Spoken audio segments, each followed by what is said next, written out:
Hello everybody and welcome to the Hearthstone Trinity Series, a 7-week team showdown featuring some of the best 3-player lineups that competitive Hearthstone has to offer. It's time for day number 2 of week number 1. My name is TJ and I'm joined by Brian Kibler once again. Brian Kibler, it's time for day number 2.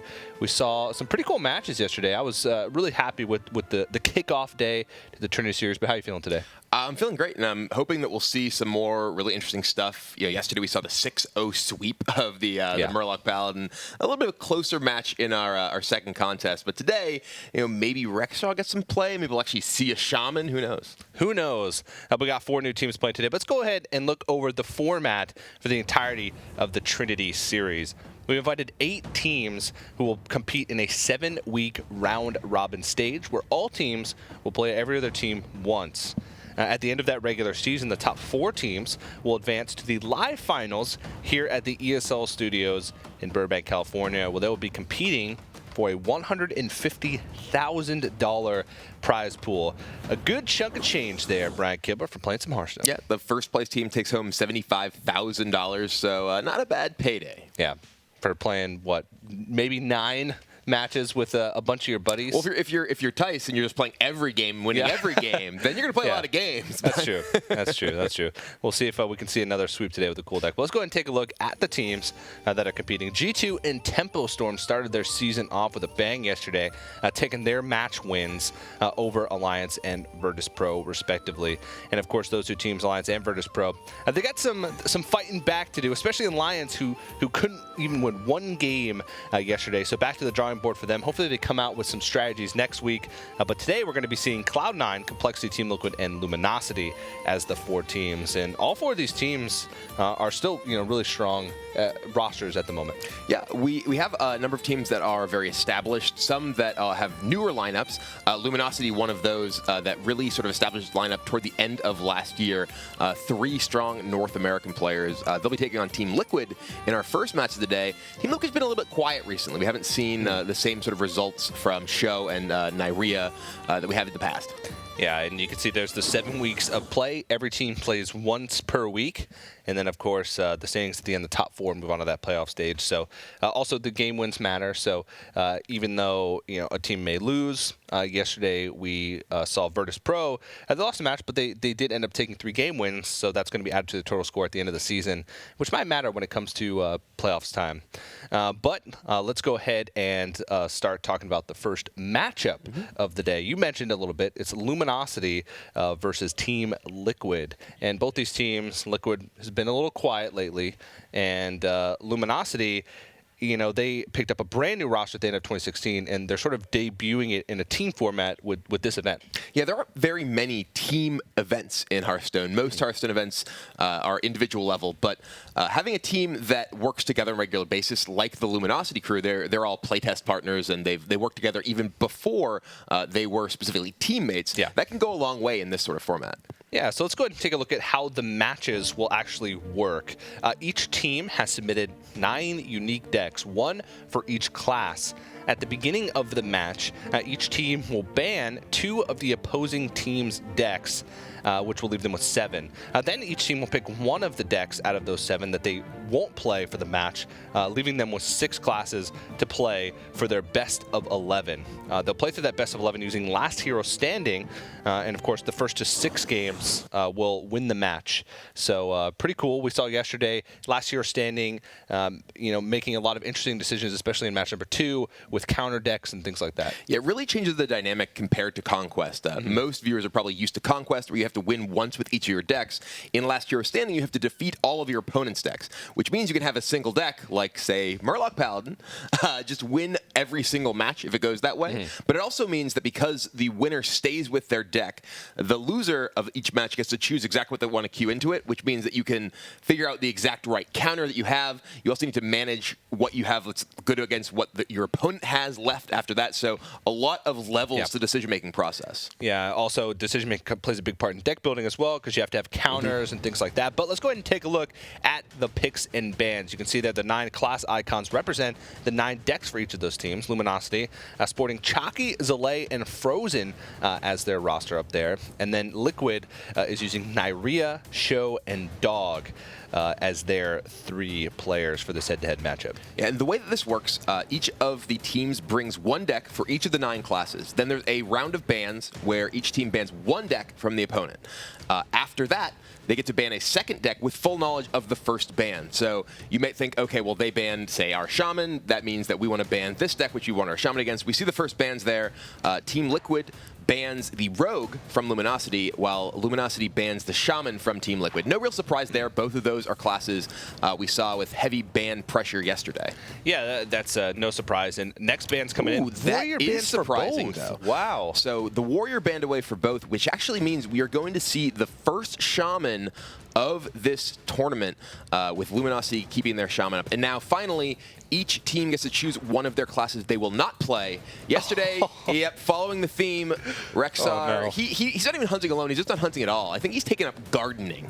Yeah, it's not hunting season, I guess. But again, these guys will choose one class they don't want to play. So Hunter, since it's grayed out, will be the deck that both teams decide. So 6 class lineups, 6 deck lineups decided for both of these teams. And another thing to note is that each player from the team will pilot 2 of those 6 decks. Keep in mind, though, even though the player will be piloting that specific class, the team will be working together and communicating and collaborating on each and every turn for each and every game to play out their match. Chucky will be on Paladin Priest, Zalay will be on Shaman Mage, and Frozen Warlock and Druid. And looking at the Team Liquid, Dog playing Priest and Druid, Show on the Mage and Warlock, Nyria on Paladin and Rogue. So Shaman being open for Luminosity is a pretty big deal. With last year's standing, you don't have to worry about a powerful deck, just winning one and then being out of the equation for the rest of the match. Shaman could, very well sweep. So Liquid, with leaving that on the table, has to have something in their deck arsenal to be able to defeat a Shaman. Yeah, it's worth noting that these teams are obviously bringing these specific decks with their ban strategy in mind. So perhaps they have a lineup of decks that they believe are all excellent against Shaman, and they don't think that Shaman will have an opportunity to pick up a victory. But it's not like Conquest, where it's like, okay, all of our decks are built to, say, beat aggro, and thus we can suppress your aggro. There's so many different decks you have to actually defeat all of them. So the way that it sort of lines up isn't really the same sort of like all of our things target one thing. It's rather we want to have specific counter-specific things. But we're getting into the first game right now, and it will be Anduin versus Uther. Dog on the bottom of the screen playing, I was going to say the Dragon Priest. He picked up a Silence. Huh. So that is a very unusual card already in the opening hand for Team Liquid. While Luminosity, they have a Blessing of Kings. This is already looking pretty spicy on both sides. Yeah, this is interesting. I don't even know if I can guess that this is Murloc Paladin based off of this. And you can see there's an arm extending into Chaki's vision there. That's actually Frozen. Frozen, Chaki, and Dog, all 3 of them are actually playing from China because they're competing in the US versus China event over there. So, and Chaki and Frozen are playing from the same room. So you'll see both of them on the same camera throughout the event. Dog actually looks like he's playing from bed. He's very relaxed. Nice, comfy. In his zone. It's not even a dog bed. He actually gets a full-sized bed. Yeah, it's a dog-friendly hotel. Hey! But yeah, so we see that the players talking, obviously Chaki and Frozen talking to one another, Dog on communications with Show and Nyria as well. So we'll get a chance at various points during the games to listen in on what the players have to say. And Luminosity, I am very curious to see what this deck is. Yeah, with Keeper of Uldaman, usually you don't have room for that in a Murloc Paladin deck. You can cut things like Eldor Peacekeeper, but that's one of the best tools in your arsenal. So we haven't seen any Murlocs, and we saw the Blessing of King. So I can imagine this is something a little bit different. It's hard to think of things that you can cut to make that happen. There is still the Forbidden Healing in the hand, though, so it seems like it's more likely to be a more sort of aggressive deck. But we'll take a listen to what Team Liquid are thinking in these early turns. It's a good teamwork. Yeah, you suggest the play. We agree. I'm in charge.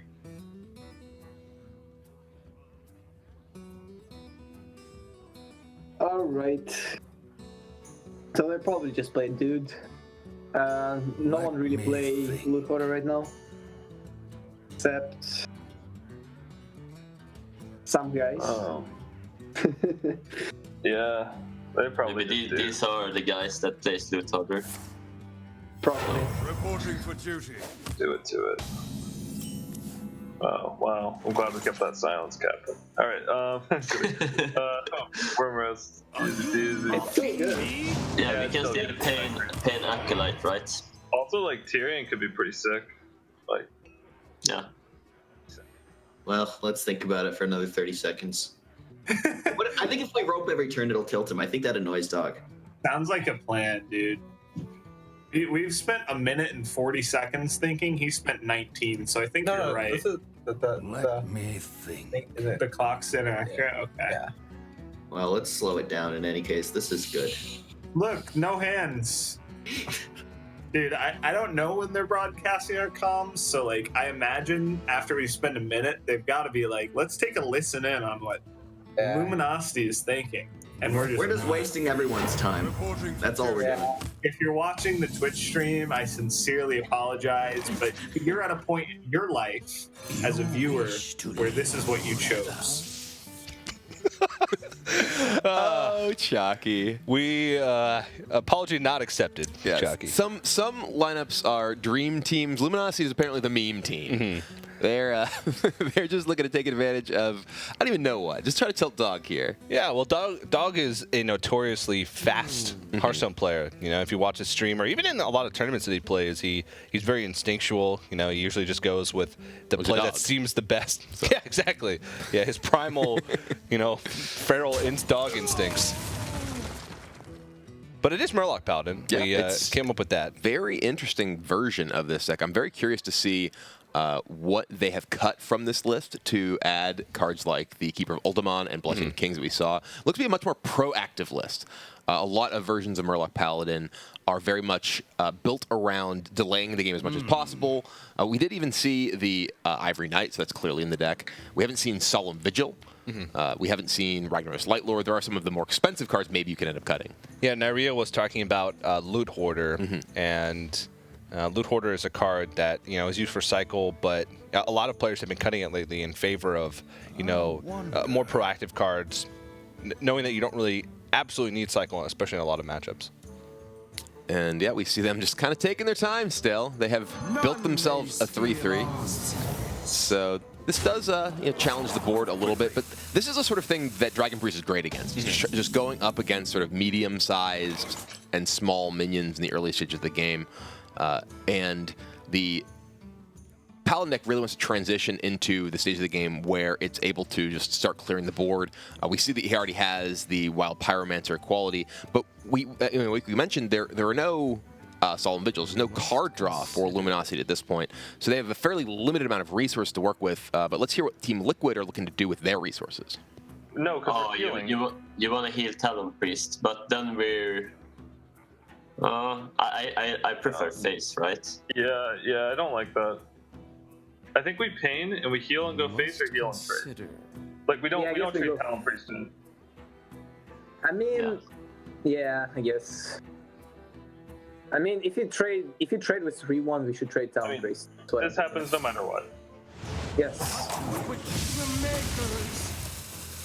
Because if we kill with Talon Priest, we are not weak to Conk, we are not weak to Murlocs. We are not weak to anything. But we're happy if he conks there, off curve, right? He's gonna play a conk, that's it. And Yeah, we're still gonna have a minion still, right? You can play on Murloc. Murloc doesn't do much here. So now we have two clears, sort of. They're not great, but I don't think. like, Well, we could just. I like just blue-gilling and hero power. Let me think. Bluegill Hero Power, just bump everything. Yeah. We don't. Yeah. Like, the War Leader, I guess, is okay if we ever draw second Bluegill. Yeah, and like if we ever draw Finjo, we could just. Yeah, we're not in love with consecrating since we have a pyro to use with it. We could. We could like what? I like the Bluegill Hero Power. I don't like War Leader because it's just Blackwing Corruptor turn. Like It makes we a need lot to be of squeezing in Hero Powers because we don't have anything to do with our mana. And we hit our rope quota, so we're basically nailing it in terms of time management. So good. Yeah, we get anything.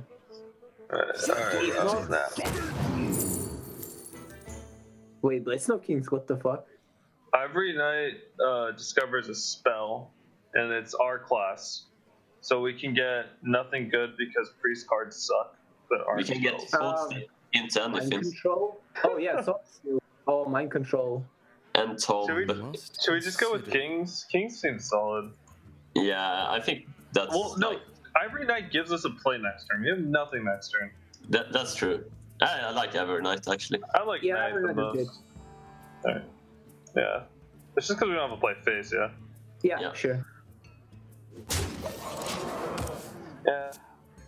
Well, good job by Dog understanding how Ivory Knight works. it's pretty important. Well, it turns out priest cards suck. So, well, it can get you, like as they mentioned, a mind control, which is powerful in the matchup against Tyrion. It can get you Entomb, which can be very relevant against not only Tyrion but also the Murlocs, getting them off the board without putting them into the dead pool for anything can happen. You can Entomb and never play it. Yeah, which is always kind of sad, really. They can also they can also Thought Steal and get anything can happen. It's true, as they mentioned, yeah. And they were clearly a little bit surprised to see the Blessing of Kings there, as we were. Yeah. Trying to figure out what does this mean about this deck. So I'm definitely still very curious to see how things ultimately turn out to shape up for Luminosity this game, because it is a very unusual build of this deck. Yeah. We heard them talking about Finja, so that's a sort of an obvious inclusion, but one that they've confirmed for us. So maybe, as you mentioned earlier, cutting some of the Cycle, maybe Solemn Vigil is one of those cards. Elder Peacekeeper is another card that is very common in these builds that they have not yet played, at least. And then Liquid, with the Ivory Knight they picked up off of the Discover. Interestingly, they're actually still at 29 life, so they can well conceal what they do discover, which is an interesting consideration with Ivory Knight, because sometimes you Ivory Knight and it's very obvious what you've taken based on the heal amount, but keeping that information obfuscated from your opponent can be very, very valuable. Especially since you're used to thinking about Paladin spells when Ivory Knight's played. You're not used to thinking about Priest spells, so Priest does have a lot of spells. Many of them bad, but they do have a lot of spells, so that's one thing that may catch Luminosity off guard. These are very seasoned players, though, players that have been around for a long time, so I doubt it'll throw them off too much once that comes into play. I was playing Burgle Rogue at one point when Ethereal Peddler came out, and my worst match was Priest because all their cards sucked. Yeah, you burgle bad stuff. Like, oh, look, I got an Inner Fire and a Silence. This is great. Yep. Then again, Team Liquid chose to put Silence in their deck, so what do I know? Yeah. What do you know, Brian Kibler? I actually really like Mass Dispel right now. Really? It's very good against the Rogue decks because it counters Conceal and turns off Edwin and Questings and everything like that. Yeah. I think that card is actually pretty underrated right now, though it does cost 4 mana, which is a very glutted spot in any Priest deck. Yeah, it can silence a Totem Golem. and Pirates, I guess. I actually was a big fan of Mass Dispel when the mid-range Shaman decks were also quite popular, though it was worse there because of Thunderbolt Valiant. That you silence a bunch of totems, and then they're just like, okay, they're just going to kill you anyway. But there is the Loot Hoarder from Luminosity that they were talking about, and we'll see what Team Liquid has to say about their plans for this game. We saw the equality, right? So yeah, we just saw equality. So Ragface, we can actually silence our own Talon Priest if you want to trade one. So really basically, I like that actually. But do you want can to also trade the Loot Hoarder or the 1/1? Or do you just want to go face? Yes, I think it's better to have a chance for 8 damage to face. But what we also can do is silence Rag later, right, as a surprise. But ooh, that's true. Yeah, I don't think we silence the Talon Priest. It's kind of not good because yeah, I like just it's coin only Rag and go +3 HP. face, but yeah, you like that? like other players just Raptor, which is also weak. Coin Rag face. Like we can't protect our Talon Priest other than silence. Yeah, it's not really worth it.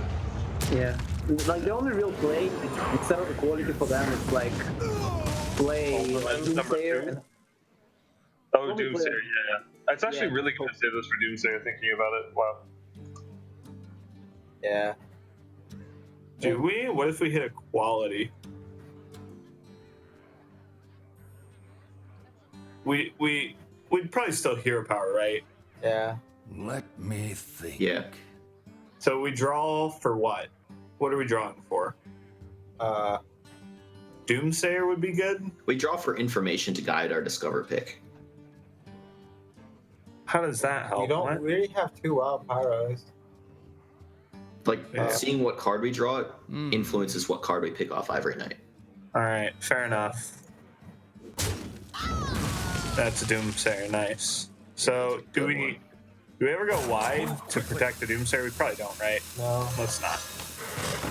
Okay, so that's Forbidden Healing, Kings, and Holy Wrath. Holy Wrath. Holy Wrath? Yeah. Yeah. We play the Doomsayer. Wait, what's the other one? Solemn? You might think it's Solemn. Yeah. He could think it's Solemn, which makes sense given the Doomsayer. It's just one of the two, right? Maybe we should go for Ivory Knight. No, probably Operator. No, we go with operative here, right? What? Just silence, hero power? Yeah, I mean, what else are we doing? I mean, it's either Operative or Ivory Knight. There is no much option. I like operative. It trades with board better. Yeah. Yes. If you like Yeah. miss... And also, it doesn't die to Dragon Fire Potion either, so we could go Dragon Fire Potion next turn. For like lethal. True. Tyrion, right? Of course. Yeah, for sure. Yeah, and And after, silence it. especially if... Yeah. And then You can silence the rag. no, it's not worth it. Right? Yeah, it's not worth it. Nah, it's not worth it. Move quickly. It's only worth it if they play second one. I feel like there's a lot of roping in this. Ooh, that's spicy. That's a good one. Yeah, that's nice. Feels like dogs catching on to the roping. It feels like there's a lot of roping. I wonder why, dog. I wonder why. He's onto them. Yeah. He is onto them. But some interesting discussion there regarding, silencing their own rag or silencing the Doomsayer. I think Naria was the one who brought up a point. It only matters if they play a second Doomsayer, because then you'd want the rag to be silenced already, so you can attack into the second one as well. This way, they have a chance to also get, stop the Doomsayer while also getting 8 damage to face or killing off the 4/4, which is obviously a better choice. They got the 8 damage to the face, so it worked out very well. Holy Wrath, digging deep here. 10 damage. Let's see. What's in the box? Ooh, 4. Oh, and the Blessing of Kings. That can make Doomsayer into a threat. You see a little bit of smile from Chucky there. Move quickly. Team Liquid does know the Blessing of Kings is in the deck. They do have a number of options here still. They could Kings the Doomsayer, just trade it in. They do have the Ivory Knight left. Yeah, we're going to see the Doomsayer get in there. See a little a laugh from Dog. Doesn't even trade. He stays alive. What did he say when he attacks? Did I miss it? You did. Now you're the one bringing doom. But the Bran from the top of the deck for Team Liquid, that is enough damage to close the game out for Team Liquid. The Doomsayer was right. The end came anyway. And Murloc Paladin, that's stopped in its tracks for we will Luminosity. not see the G2 OS Frog overrun like we did yesterday. This is, I think, the same deck that it lost to in the matchup yesterday with Virtus Pro. Yeah. So interesting to see that the Dragon Priest is sort of the hero of people that hate anything bad. Well, I mean, that was a very unusual build of for sure. For Murloc both. Paladin. And also a very unusual build of Dragon Priest. We did see Dragonfire Potion, which in many cases has been rotated out of a lot of decks because of the aggressive metagame. We saw this too yesterday, though. We saw the Dragonfire Potions in the, I believe it was the Tempest Storm version. Yeah. Because they're planning on banning out a lot of the aggressive decks, Dragonfire Potion becomes better against the mid-range decks like Jade, for instance. We see there the first win on the board for Liquid from that Dragon Priest, and now Luminosity will have to go back to the drawing board and try and figure out what they're going to use from their lineup to counter this Priest. Yeah, so even though Shaman is an incredibly powerful deck, I'm not sure if you want to queue it into a Dragon Priest. But they're probably going to save the Shaman to where, there's a couple of those maybe decks that are better against aggro out of the way, and try and prey on the slower decks later on in the series. So out of their decks that could be good against the Dragon Priest, what's between Warlock, Druid, and the Mage, do you think? When I'm playing Dragon Priest, Warlock is one of the things that I want to run into the least, just because they have a lot of very powerful long game tools. Jiraxis in particular is very difficult to beat. You don't have much burst damage to get through once Jiraxis actually hits the table, though we did see some interesting cards in that Dragon Priest deck, like the Silence, which effectively deals with Twilight Drake, which is one of the biggest problems for Dragon Priest in that matchup. So it'll be interesting to see how those tech decisions pay off. Yeah, maybe that could be maybe not specifically what they threw that Silence in there for, but going up, winning a poor matchup in last hero standing can be a huge deal because your opponent specifically picked that deck that they queued up to counter the deck that they know that you'll be playing. Yeah, last hero standing often has more sort of polarized matchups than Conquest. In Conquest, people tend to bring a variety of decks that are generally fairly solid against most of what they expect to play against. Whereas in last hero standing, the way that the matchup works, and we see exactly that, the Warlock coming out for Luminosity with Frozen at the helm. And you tend to see matchups that tend to favor one player a little bit more, though if those fall through, you tend to see a lot of decks trying to climb uphill when they're trying to play against their bad matchups. Yeah. So we were right, and it looks like Kazakis is almost an automatic keep in most matchups, I'd say. Are you ready to drink another potion? No more potions. The juice.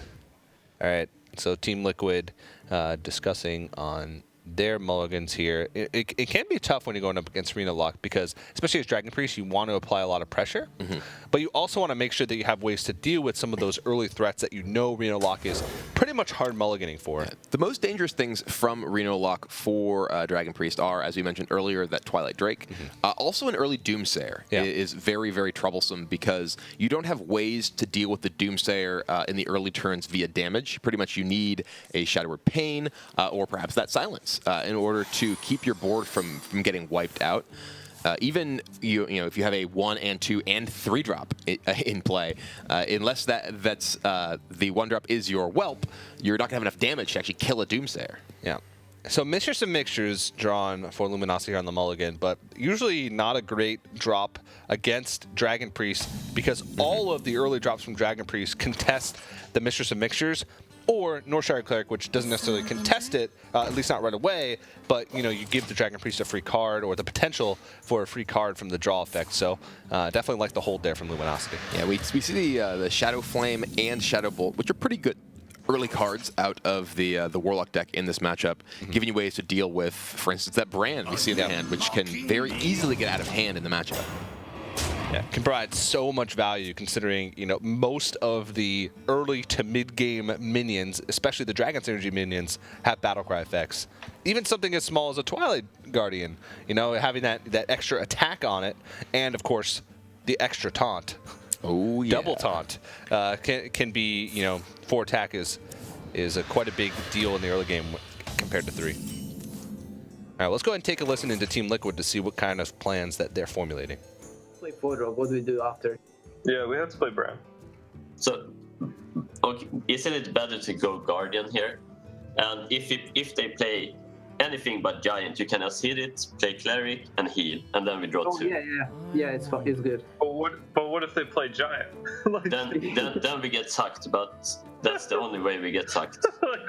we It's fine. Yeah. You think it's right?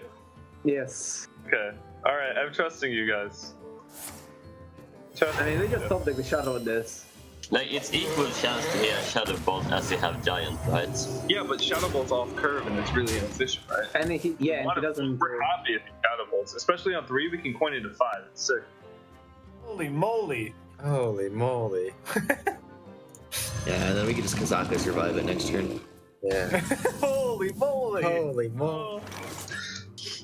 I guess we have to play Brand now. For the Corruptor. Yeah, Bran. Yeah, but Faceless. Do we play around the Faceless guy? What if we just trade in the 2-4? No, that's bad. You can trade 1 Cleric, and so play around the C-Tech, and so kind of We're not These playing around. faces guy. I don't think they play MCT. I think we just slam Bran and go face. Yeah, They're going to be playing Frozen Quest almost for sure. So it runs MC Tech, but I think we just slam Bran and go face. That's probably our best. What was better last turn? Play Bran or play Guardian? It was definitely Bran. Bran was definitely. But We could have coined Corruptor. Oh my gosh, we would have destroyed him. that would be good. But yeah, Alright, we're I mean, playing Bran going face. Who knows what Yeah. secrets will uncover? it's equal chance they have Shadow Bolt or Soulfire, right? Yeah, I mean, if it Lethal us. Is that ever a thing? Holy No, he doesn't have enough. He's 5 off. It's fine. Holy moly. We just copy, right? We should copy, right? And play Yes. Wait, if we don't play the 1 mana thing, our Kazaka survives a little better. But I think No. It's already is he gonna pretty Holy bad. Nova next turn? Possibility. Well, it's already pretty bad because we Playing a got 1/1. we just played a 1/1. Yeah, Yeah. Okay. 1/1. Let's just throw it out. Yeah. We've got high roll. We've The got question is, he would have to have Silence Holy Nova for us to be sad about playing the Mixtress. Oh man, Pretty this specific scenario. was not bad. dude. They probably did. They keep silence? Do we think? No, it's probably a dragon, right? Yeah. It's almost certainly a dragon that they kept. Oh, this brand's kind of annoying, but Well, we just we killed made the Guardian. We decision. don't even know that they run the Holy Nova. Alright, do we play this or not? Do we play this or not? It Yes. helps. What does it help really? It helps with just damage for stuff. It just helps heal. We don't us, have right? time to play it next turn. Our hand is 4 and 2. We need the heal. We could play Kazaka's 1 mana. 1 mana. So. Trust me. Team Liquid having a little bit of regret there, but they, to be fair, they did have the Shadow Bolts in hand already. So even if they had played Bran, I don't know if it would have survived. Maybe though, because that Black and Corruptor play that they had mentioned would have been pretty sick. Yeah, we hear a little bit of different reactions to these turns. Team Liquid, with their regret, Luminosity just laughing. Yeah, they do have that Blackwing Corruptor with the Bran, which is almost certainly going to be the play this turn to try and clear off some of these minions. They can kill off the entire Faceless Shambler with that, plus a trade in from one of their 2-attack minions. Most certainly the Wormrest Agent. Imagine if they just drawn that silence this turn.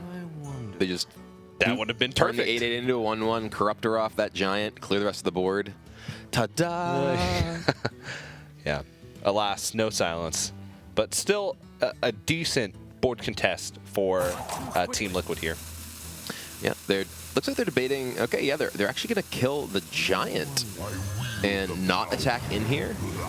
This is interesting because if they had attacked otherwise, they could have killed the 8/8, attacked say Bran, and then attacked their 2/4 into the Mistress of Mixtures. This protects Bran theoretically for a turn and allows them to maybe get a double Discover with the Nether Spite Historian, double Azure Drake, or perhaps they pick something else up from the top of their deck. Yeah.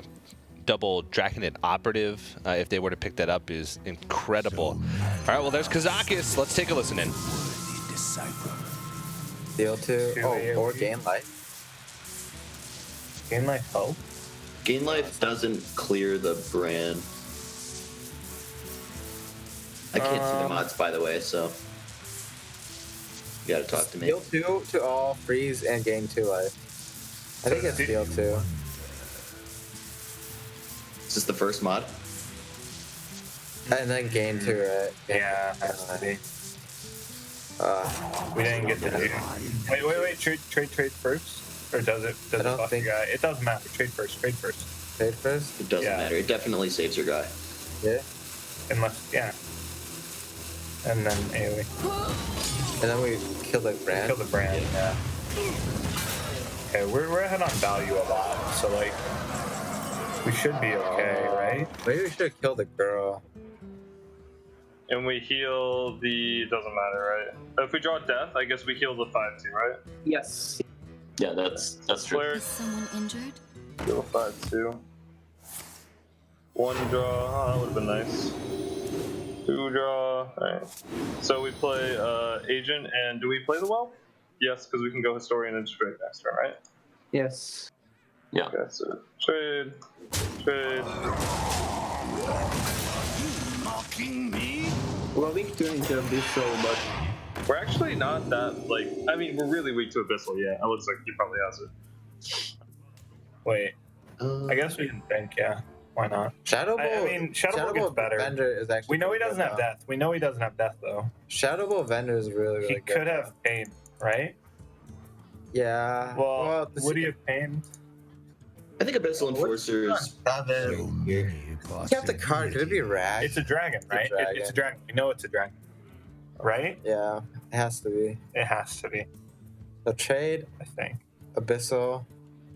Yeah, Great we should Abyssal because it's the less flexible play. They're both like, and it leaves us more ahead on board. Shadow Bolt kills Drake. It kills Second Corruptor. It just helps Yeah. with the Fellfire Potion and stuff. So next turn we want to set up for Jiraxis if we can.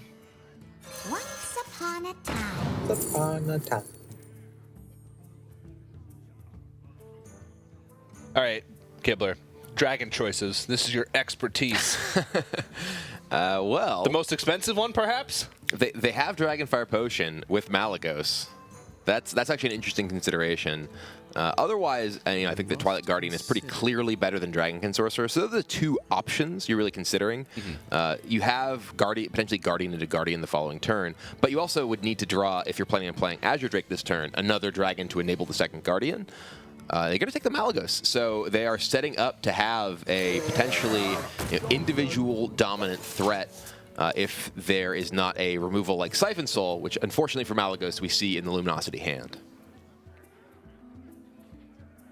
There's the benefit, of course, that Siphon Soul takes up almost an entire turn, but so does Malagos. So you're sort of trading turns there, and maybe they can get it out with the Ragnaros since they already have that big minion in their hand. So it's a nice curve. Ragnaros, you know that they're going to have to Siphon Soul if they have it, and then you go into Malagos. And Ragnaros is actually a very powerful card in this matchup, able to have immediate impact, force removal like a Siphon Soul, like you mentioned. And the Dragonfire Potion can be relatively powerful in this matchup. And we see some of the individual decisions that Team Liquid made with their deck building that they're able to make because of the fact that they got the Rogue and the Warrior off the table from Luminosity. So that they're not necessarily forced to play as focused a early game deck and have more powerful late game cards. Yeah. Ooh, the Twilight Drake picked up, so that's almost certainly a play. One of the toughest minions for Priest to deal with. Actually, I might go as far to say as the toughest, at least in the Reno toughest Warlock is deck. Lord Jiraxis, but after that, well, I don't know. Thought Steal into Sacrificial Pack. After Thought Steal, you think they have a Sacrificial Pack in their deck just waiting for you? Maybe. All right, let's see If there's a lot of Luminosity has to say about what's going on in this game. But we So Tap Siphon comes to mind. play. Not really. well. Funny. Siphon, tap Siphon. Well, do we ever save the Siphon? Like, get that more? It's a You value. want Malagos so much? I don't think we should. Yeah. Oh, you're thinking about Ysera, right? That's why we would save the Siphon. Yeah, that's what I'm thinking about. Maybe he got Ysera off the. That's. Jeez, are we overthinking that? No, I think Refreshment Vendor trade Shadow Bolt's like fine. With tap. Yeah. So tap first, I guess. Yeah, sure. We have Blast Crystal in the deck. Oh, is that better? That has to be better, right? If we don't care about combo, Wow, we actually have combo in the deck. it don't gets We don't better Care about on combo. Jiraxis. we? Yeah. We have the PO Shadow Flame combo, but that doesn't really matter too much. Let's just Shadow Flame, Shadow Bolt. because PO's actually flexible here with Jiraxis and with Shadow Flame.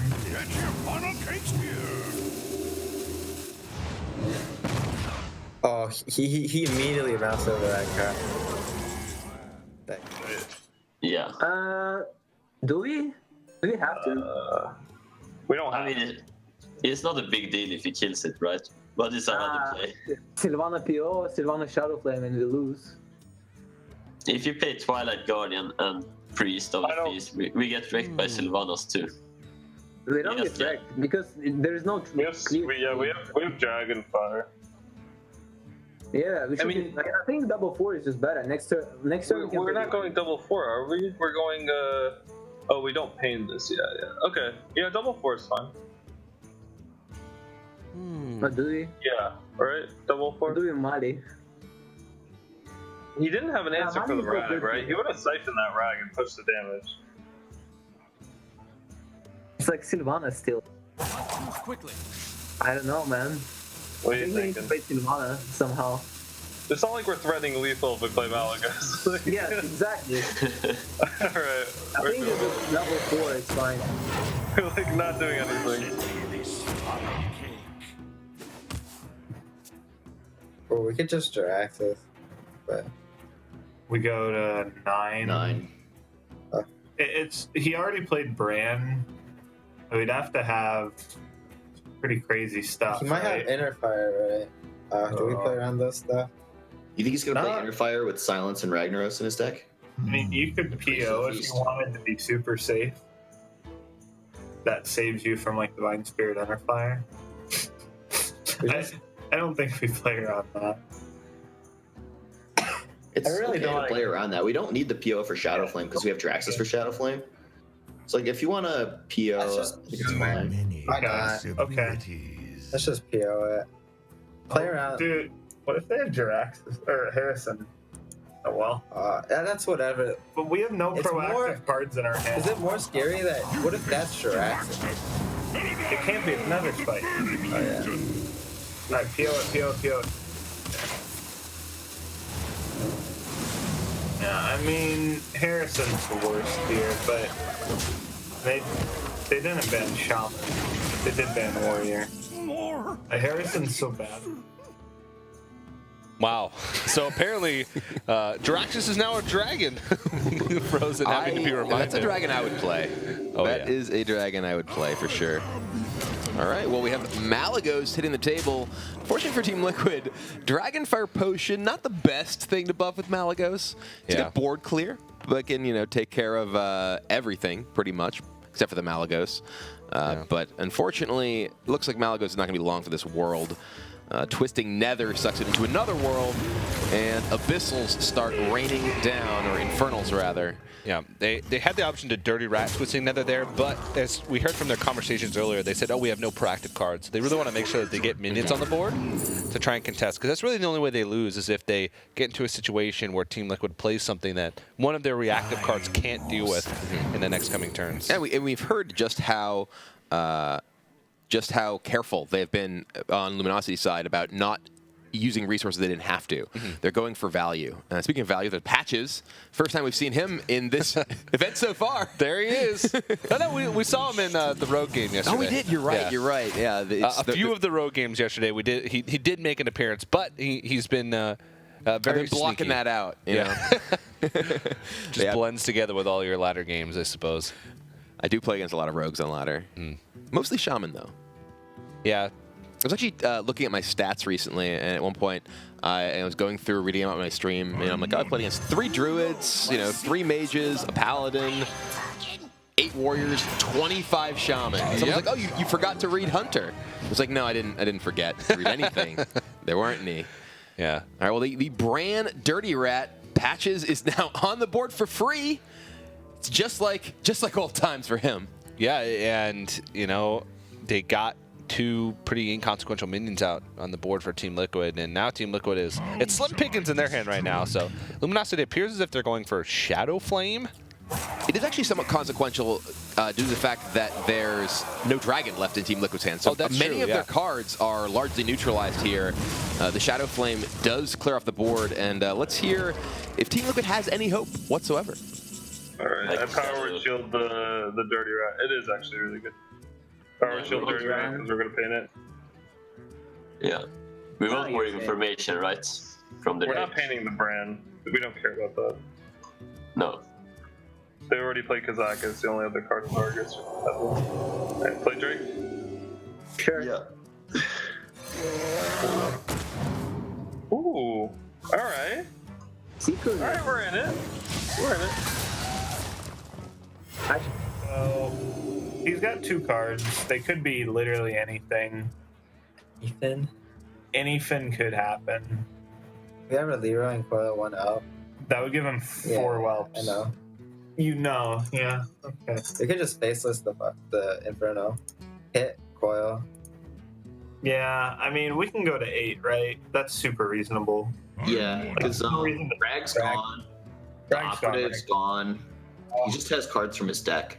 We can Yeah, we can heal with Siphon out of 8 if he operates next turn. What if then he can we hit set Rag. up lethal if we just siphon? Maybe if we. No, because yeah, we make we have even less 12. 6/6s then. No. We make a 6/6 No, and play no, less. it doesn't Might be set up able to set lethal. up. No, that's only 3, 10. 4, 5. We have 12 from hand. It's not. It is. It's not though. It is though. So he goes to 24. He heals to 26. We have. No, we push 5. It was 21. No. Oh yeah. We do. But, okay. If you want to do that. Let's do that. We should kill the spell damage because yeah, okay, good, you're killing it. Siphoning. I was gonna say Dragon Fire Potion is why that doesn't need to die. Oh shoot, Deathwing. But he has to run Deathwing. We could face this it and not lose. We'd lose. No, we have very few ways to lose. Well, Deathwing could be a threat, but they do have an option for it. But I don't think Team Liquid has that in their deck. They got silence, though.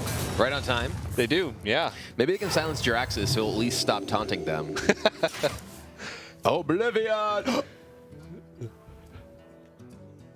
That was Brian Kibler imitating Drax as being silenced. Yeah. Bravo, my friend. Bravo. Thank you. And yeah, this is all but over for Team Liquid here. The Jiraxis value train is running full steam. And yeah, Luminosity, they have an embarrassment of riches in their hand. You know, the 12 points of burst from Leroy plus Faceless. Sylvanas here. Even if Team Liquid did have a Deathwing and drew it at this point, it just belongs to Luminosity. They get some information here about the opposing deck. You know, there is relevance considering they're going to play against this in the next game. It's worth using to discover in case there's something weird they see.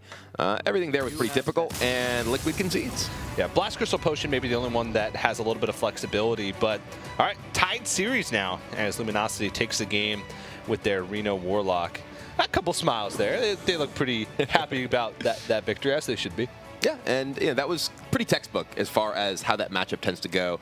The reason that you generally will want to pick the Warlock into the Dragon Priest, you know, they don't have enough pressure to really keep you on the back foot. You have a lot of time to use all of your mass removal, eventually just grind them out with value. Yeah. All right, well, Team Liquid is going to have to go back to the drawing board and pick a new deck to play for the next match. But in the meantime, we're going to have to go to a very small break. But don't go anywhere, guys. More Hearthstone Trinity Series continues right after this.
Hello, everybody, and welcome back to the Hearthstone Trinity Series presented by ESL and Twitch. My name is TJ, joined once again by Brian Kibler. And we're about to jump into game number 3 of the series between Luminosity and Team Liquid. It's all tied up 1-1. We saw last game the Reno Warlock took the victory for Luminosity, so they're going to stay on that deck. So it's up to Team Liquid to try and find a deck from their lineup that's going to counter it. Kibler, give me some decks that are good against Reno Warlock. Generally, Reno Warlock can struggle against some of the very aggressive decks that can put you under too much pressure. That's one of the reasons it's actually fairly powerful, I think, in this metagame because many of those decks have been banned out. Yeah. Decks like Miracle Rogue, Pirate Warrior, Aggro Shaman, though one of those remains on the table. So I believe it was the Rogue that's left up.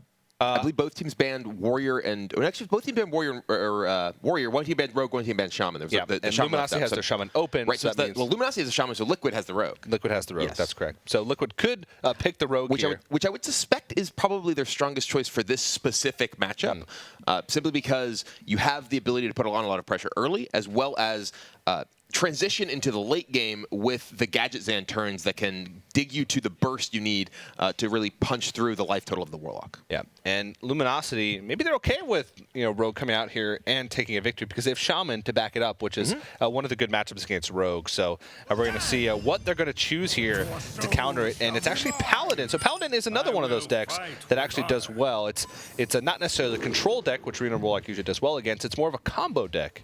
Yeah, and this is a deck that, because of the amount of burst damage you're able to generate in the late game with Anything Can Happen, you can kill them even from 30 life with Reno Jackson.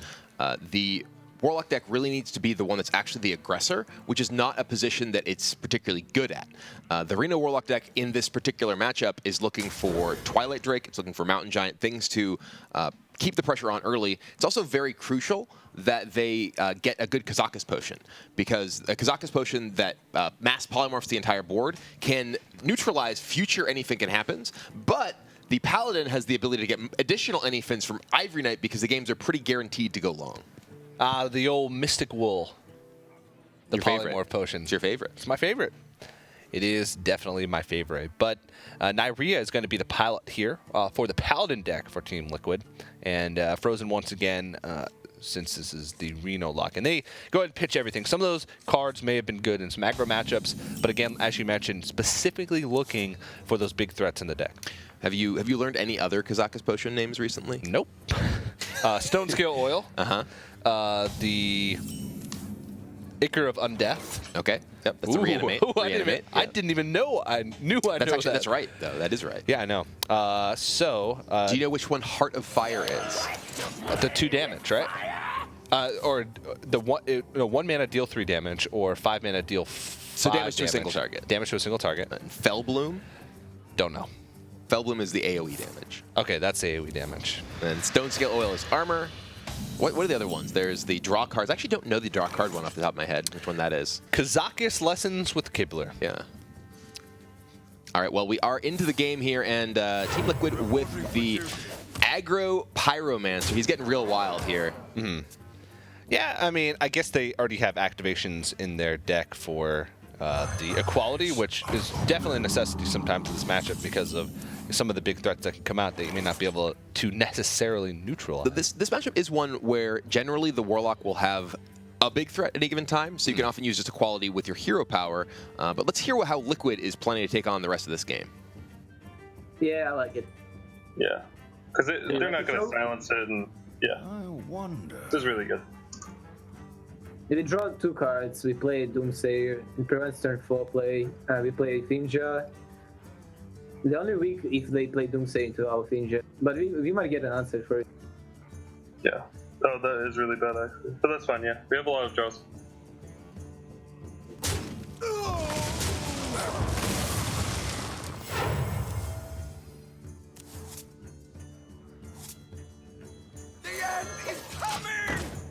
That's what They're a dirty rat.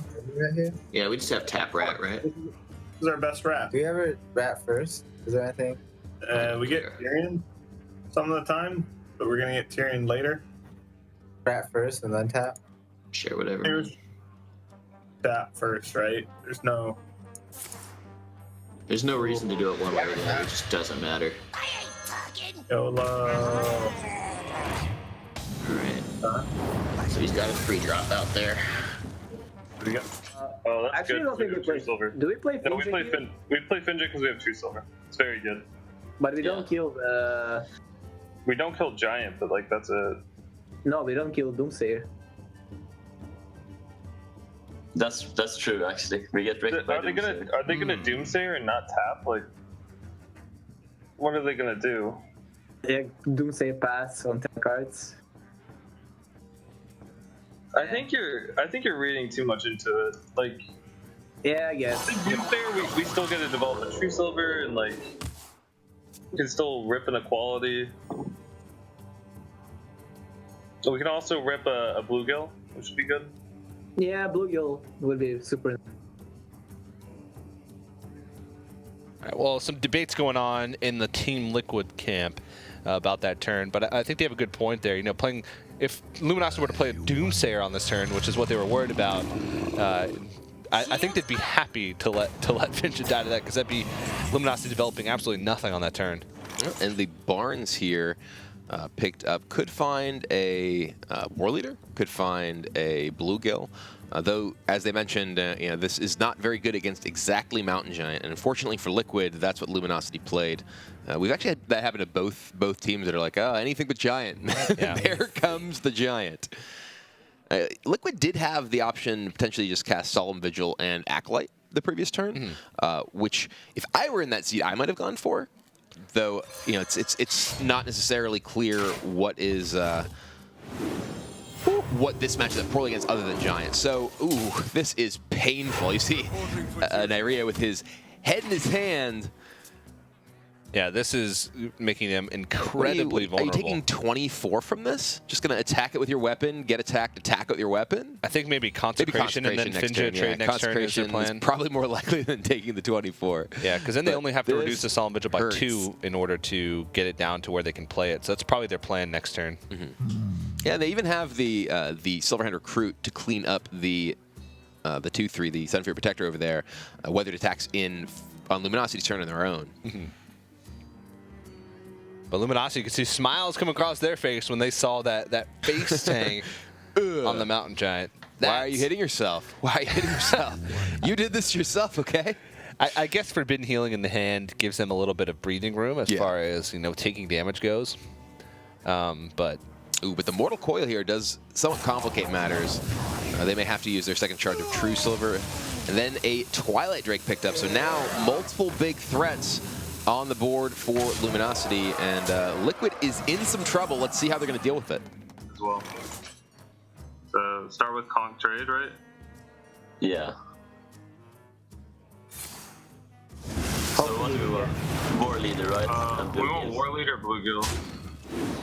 Well, we're guaranteed at least one Bluegill, but just don't want double. So yeah, kill the Drake. And then play the Acolyte and hope we're not dead? Is that the play? We can Vigil Hero Power.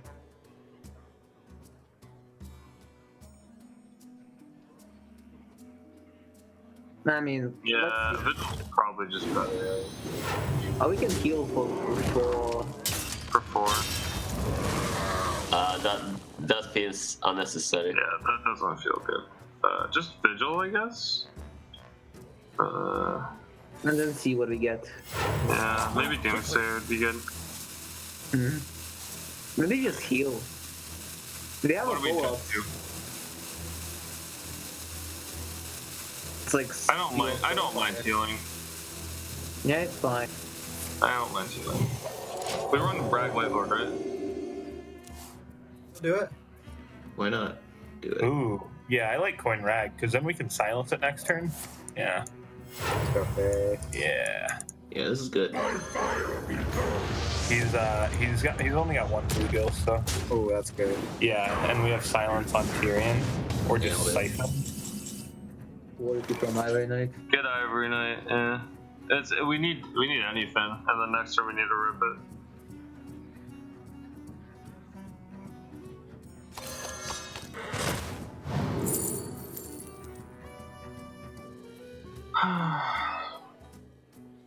What are you gonna pick? Just the highest. Maybe humility and kill it the hard way. Then you can poke into it. but then you We die have to to kill Hellfire. for it. Yeah. Yeah, the Sun Fury. So we have to play. We have to make a dude and kill the Sun Fury, right? Maybe discover the. We play Pyro, right? Nah, we Yeah. can't. We need a quality next time. Or we lose. Must move quickly. I guess Light in the Darkness. And probably just play. trade. No, play Hero Power. Reporting for duty. No quality. Rag was brutal. Rag was brutal, and now it's going to be the end of them once again. Murloc Paladin not having as much success today as I saw yesterday. Now 0-2, both teams have lost with it without taking a win. Yeah, it has definitely struggled, and in some matchups where it had a lot of success yesterday, as well as matchups where it's traditionally considered a favorite. We saw in that game, you know, the True Silver into the Mountain Giant there, really causing a lot of trouble for Luminosity. They didn't find equalities. They didn't find Aldor Peacekeeper until after the big threats were gone. And then when you find Aldor and your opponent's big threat is Ragnaros, that's a rough spot. Yeah, I think attacking into that Mountain Giant was, pretty necessary as far as, their hand went. So you can't really blame them for that, but that's going to be a second win now for Reno Warlock for Team Luminosity. So they're going to stick on that deck once again. And now it's on Team Liquid to find a different deck now that their Priest and Paladin have been eliminated to defeat this Reno Warlock. So probably Rogue, but they might try and save the Rogue for a different matchup and go for it, but there's not really too many better ones. There is the consideration that maybe they want to save the Rogue for another matchup because they don't want the Rogue to get immediately countered by, say, that Shaman that they left up. Yeah. They do still have their own Warlock, which is most likely a mirror match, as well as Mage. And we don't know for sure what version of Mage they have, but many of the burn-heavy versions of Reno Mage are quite good. But we're going to be getting to the next game. Let's actually take a look at the mulligans with Luminosity. What to look at, right? 30 rack point Doomsayer is the nuts. Oh, we're in a game. Yeah. 30 rack point Doomsayer is nuts. One of them at least. Yeah, we're certainly keeping Doomsayer. And Dirty Rat. Okay. And we're pitching Farce here in PO. Yeah. A lot of people, most people only run one sap, and you need some sort of a nutty hand to be a rogue. I don't know if I want to put them on having one sap in this format. That's reasonable, yeah. Let's think about their bans. They banned Rogue and Warrior and left Shaman up. That's consistent with having two saps, right? Maybe. Let's just keep. I think this keep is just fine. Like 30 Rat's so good. Okay. When you say things like this keep, I can't actually see what you're keeping, but it is I guess what we talked about. So. Oh, they do Buccaneer. Oh, what if 30 Rat pulls something bad? I mean, these are all mulligans, so do we ever just do the ladder play? Or do we just go coin Doom and not play around backstab? Do they one cup? Okay. Yeah. I think we go coin Doom. I think we coin Doom. I think we coin Doom. All right, well, Jockey thinks we coin Doom, so let's do that. The end is coming! Truly a voice of a generation. We can I just think you coin. You coin Cold Blooded, right? Yeah. Yeah. Why not? Yeah. Dagger, coin Cold Blood, the Buccaneer. What do we call that though? The Buccaneer, right? So you can't coil. Can't coil, yeah. Plus you get to push extra damage. Kills it cleanly. Punch Yeah, we in. can't let him kill our teammate. Yeah. Getting a 7-2. Like, there's no answer to this. Oh my. That is a start from Team Liquid there. Yeah. And also, Pulling out a Doomsayer, it just dies, and then your opponent still has 7 attack, 8 attack on the board. I like how Frozen concocted this crazy plan with Dirty Rat Coin Doomsayer and the Mulligans when Chucky wasn't even there. And then he walks up with a robe and just slams down, we're coining Doomsayer, and both Delay and Frozen say, okay. The Conceded voice of instantly. a generation. Yeah, well, let's go ahead and listen into Luminosity to see what they're thinking about. Gosh, I guess we're outplayed this time around. All right, they run Tomb Pillager in their face into it. They redagger, and we take 8. And we rip Demon Wrath. Yeah. Oh, what's our counter to it? Oh, stop! Come on, we're gonna win this game. Okay. Win this game. We're gonna win. Rip Hellfire. Hey, you can't say We're that. gonna want to start with the Shadow Bolt because that's a nice game. How many times do I have to tell you? Oh wow, that was a sketchy. That was a sketchy, dirty. Oh, how else are we supposed to win this game? Shadow Bolt. No, I like the Dirty Wrath. All right, Let's just do Coil. this. We just passed. Wait, what? Oh, Why don't we tap? 17. Because we died to our Hellfire. Good times, good times.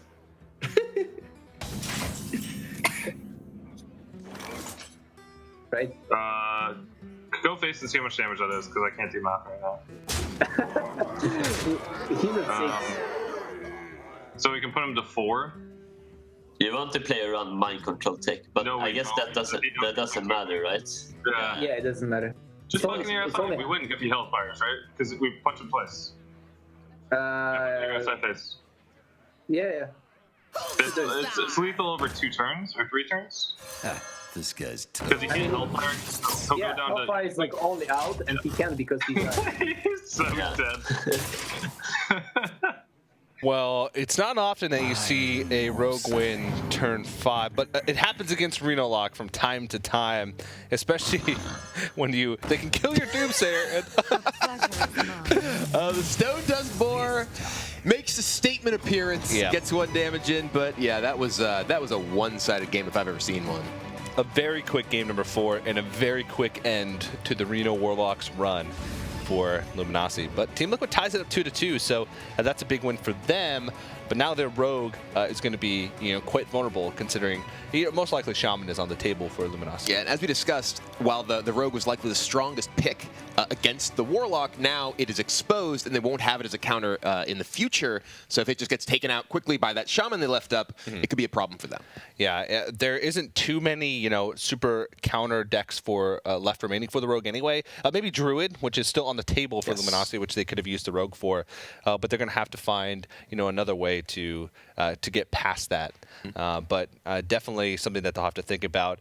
Now, we might be seeing in the next game the first Shaman in the series. But before we do that, we are going to have to go to a little bit of a break.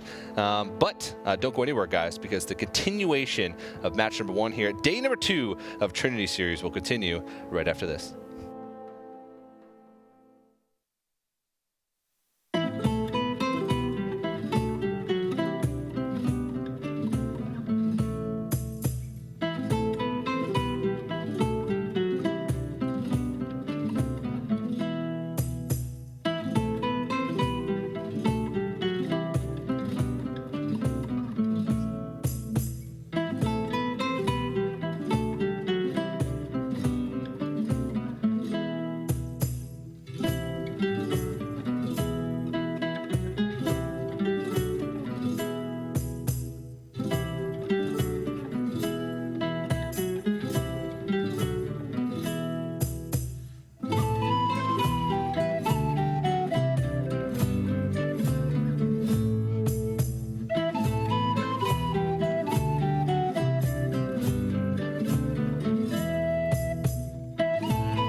Hello, everybody, and welcome back to the Hearthstone Trinity Series presented by ESL and Twitch. I'm TJ, once again joined by Brian Kibler, and we're well underway with our first match of the day between Luminosity and Liquid. It's all tied up 2-2, with Rogue being the deck that Team Liquid currently has queued up. Yeah, and we've seen Rogue have a lot of success so far. It did very well in our second match yesterday. It can be a very difficult deck for a lot of the slower decks to really compete with, thanks to the ability to have very aggressive early starts, as well as the powerful late-game draw engine of Gadgets and Auctioneer. Yeah, so we're going to have to see exactly what Luminosity is going to choose to go for their counter to this Rogue deck. And they have the Shaman, but they're actually going to go with Mage here. So Mage is actually another option that does pretty well against Rogue. It's got, of course, a much different game plan than a Shaman, though. Yeah, we see actually the Pyroblast in Zalay's opening hand here, indicating that he is playing the much more burn-focused version of this deck that is often very, very powerful against, say, Warlock, because you have just the ability to close out games very quickly.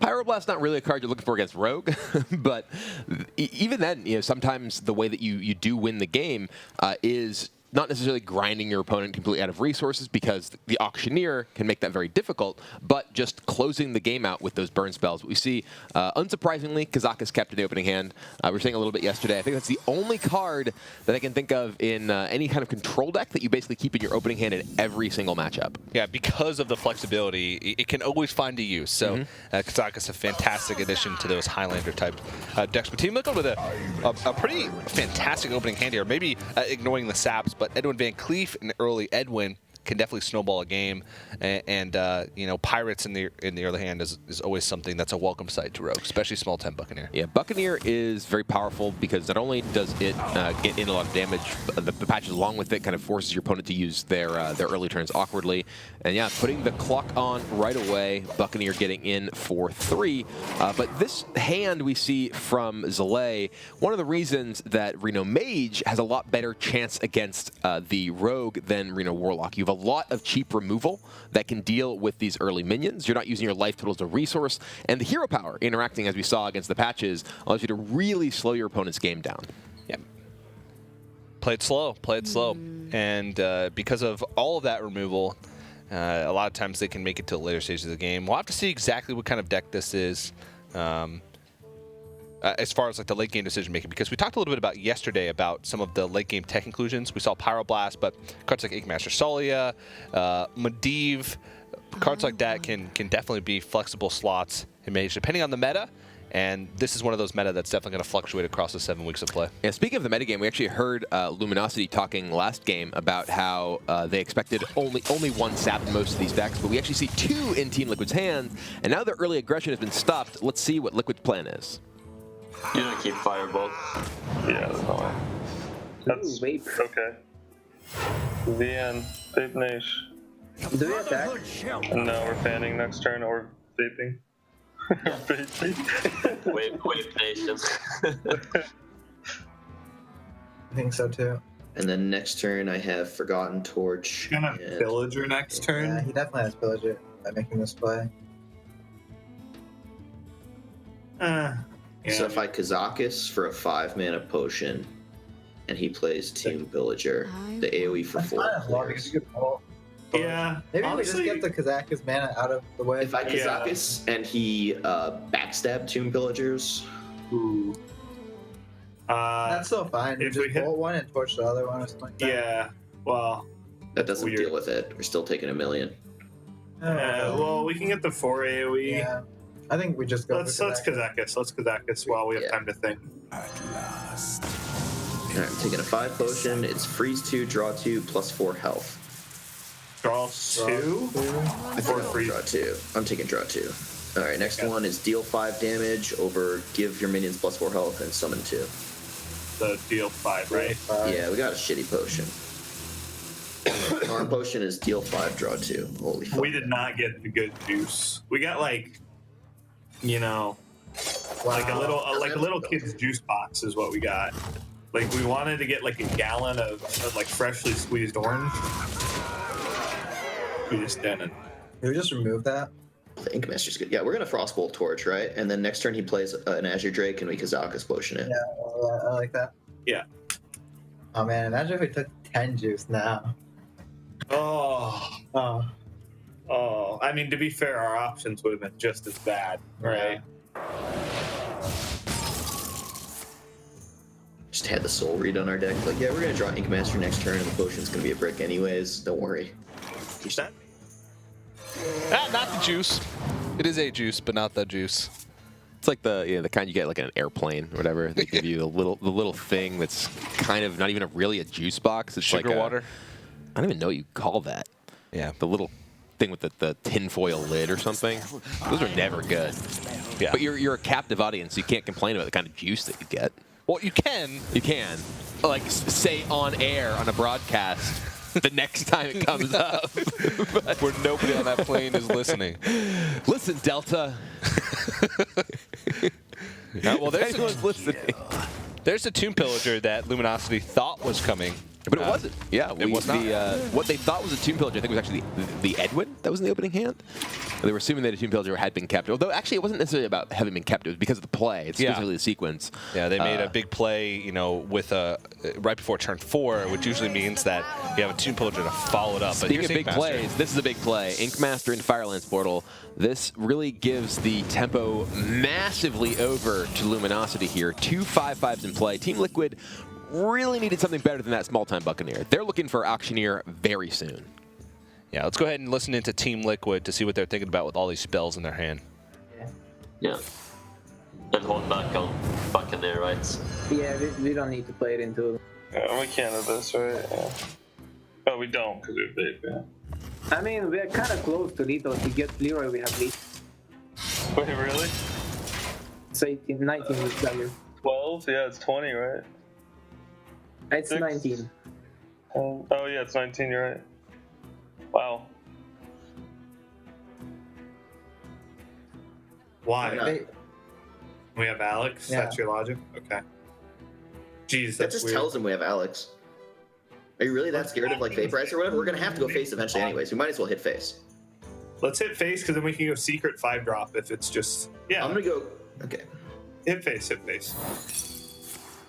Vape Mage. It's fine. Alright, so 5-drop secret, right? Do we It's polymorph? potion of polymorph, right? Wait, what? Yeah. Yeah. Because he never expects it. He never expects it. Oh, but what could his hand be right now? Just questings and stuff? Okay. Just hit him up with the potion of polymorph, dude. I We have really- the soul read. We have the soul read. I really don't like hitting face there. Really don't like- Why, you just We want to be have trading with that? Like, we have answers to minions. No, we don't have answers to super big minions that grows out of control, though. We have the soul read. And it doesn't make. Oh, maybe it does. Oh. Now we I think do we're sap playing for it. Leroy. Yeah, we do sap, sap yeah. it. Sap, punch in, redug it.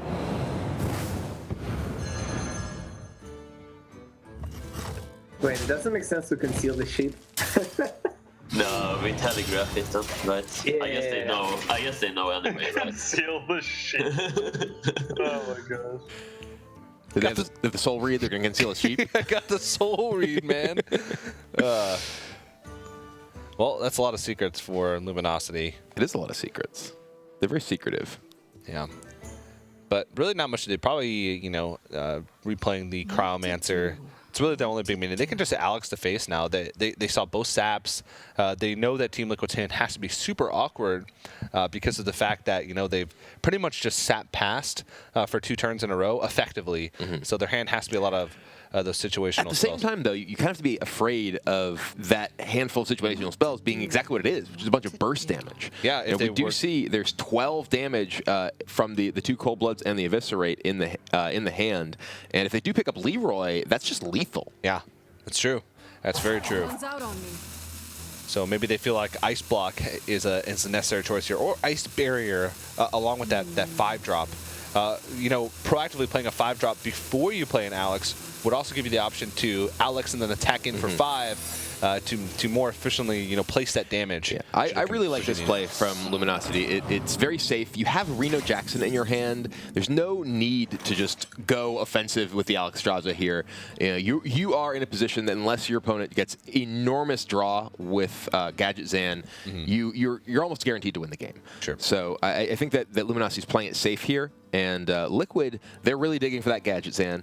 And even if they did have the big Gadget Zan turn with the Ice Block, the Reno, the Flame Strike, there's just so many tools that Luminosity has to keep themselves alive in the worst case scenario now. Yeah, they've seen Edwin, so it's basically 2 questings. The 2 questing adventures are really the only thing that Luminosity can lose the game to if those go unanswered for a large period of time, because everything else falls into that 4 health category that the Flame Strike will be able to sweep up. And they even have Blizzard to deal with a potential questing getting out of controls, even if it is concealed. So let's see what Luminosity is thinking on this crucial turn.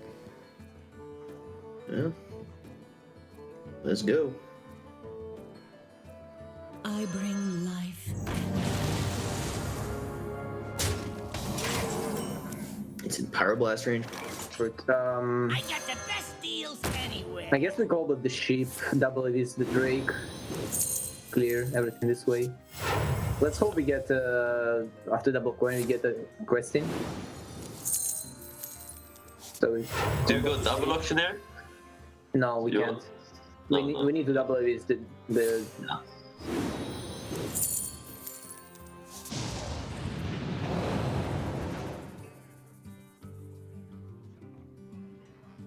we have 2 backstabs. Ooh. Does it change anything? I don't think it does. We don't It's have like a- Talnos. We have a Psy.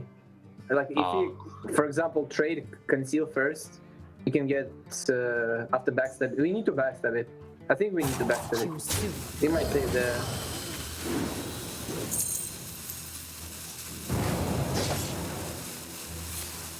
Oh wait, no, 9.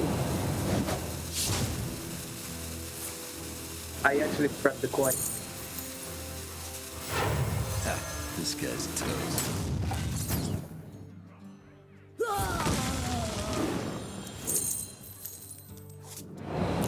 Oops. Sometimes you prep a backstab, you know? Yeah. You did reduce the cost of it. But yeah, that was a complicated turn for Team Liquid and a little bit of a mechanical sequencing error there from Nyria. They were in a bad position to begin with, I think, but that certainly did not make things better. Yeah, and they picked up the questing at the end of all of those spells being used, and a conceal. So now they, the maximum potential of this questing adventure is much more limited compared to if they had, in their hand earlier on in that Gadget and Auctioneer turn. So again, things are just starting to look even more grim for Team Liquid now. Even Luminosity is getting closer. They picked up Fireball, so a few turns of pings plus that burn damage could be enough to close out the game alone. I think that's part of what they're debating here. They have the counterspell and the ice barrier, but they're not really under any danger. They're just going ahead and firing off the ping. This means that if they pick up any other burn, including Frostbolt, which I don't believe they have cast yet. They did play Frostbolt earlier. So, but Roaring Torch would be lethal anyway with Fireball. So. And yeah, Team Liquid just reloading here. And Luminosity, they pick up an Arcane Blast, which pairs very well with the Azure Drake in hand. Can clear off either of these opposing minions. And Luminosity's still just not really under that much pressure. They've been able to navigate this game to a point where they have that Ice Block remaining up. They have Reno in hand. There's a lot of tools available to them. And they're just a few pings, turns of pings off of lethal damage. So. And they've nearly killed their opponent. Yeah. So kind of on every axis, they're pretty comfortable here. So I can imagine. Oh, it looks like they're going with Blizzard, actually. I was thinking maybe Azure Drake plus removal and just fit in a ping, but this works sort of in a similar fashion. You're just delaying the game and still removing a minion off the board and still fitting a ping in to get closer to that lethal. So 2 turns away now for Luminosity for finding lethal, even with just the burn spells that they have in their hand. Liquid finds an SI agent, which not terribly impressive here. They have the second Auctioneer, but that they don't have that many cards left in their deck, which is kind of a concern. They do run the risk of getting close to fatigue.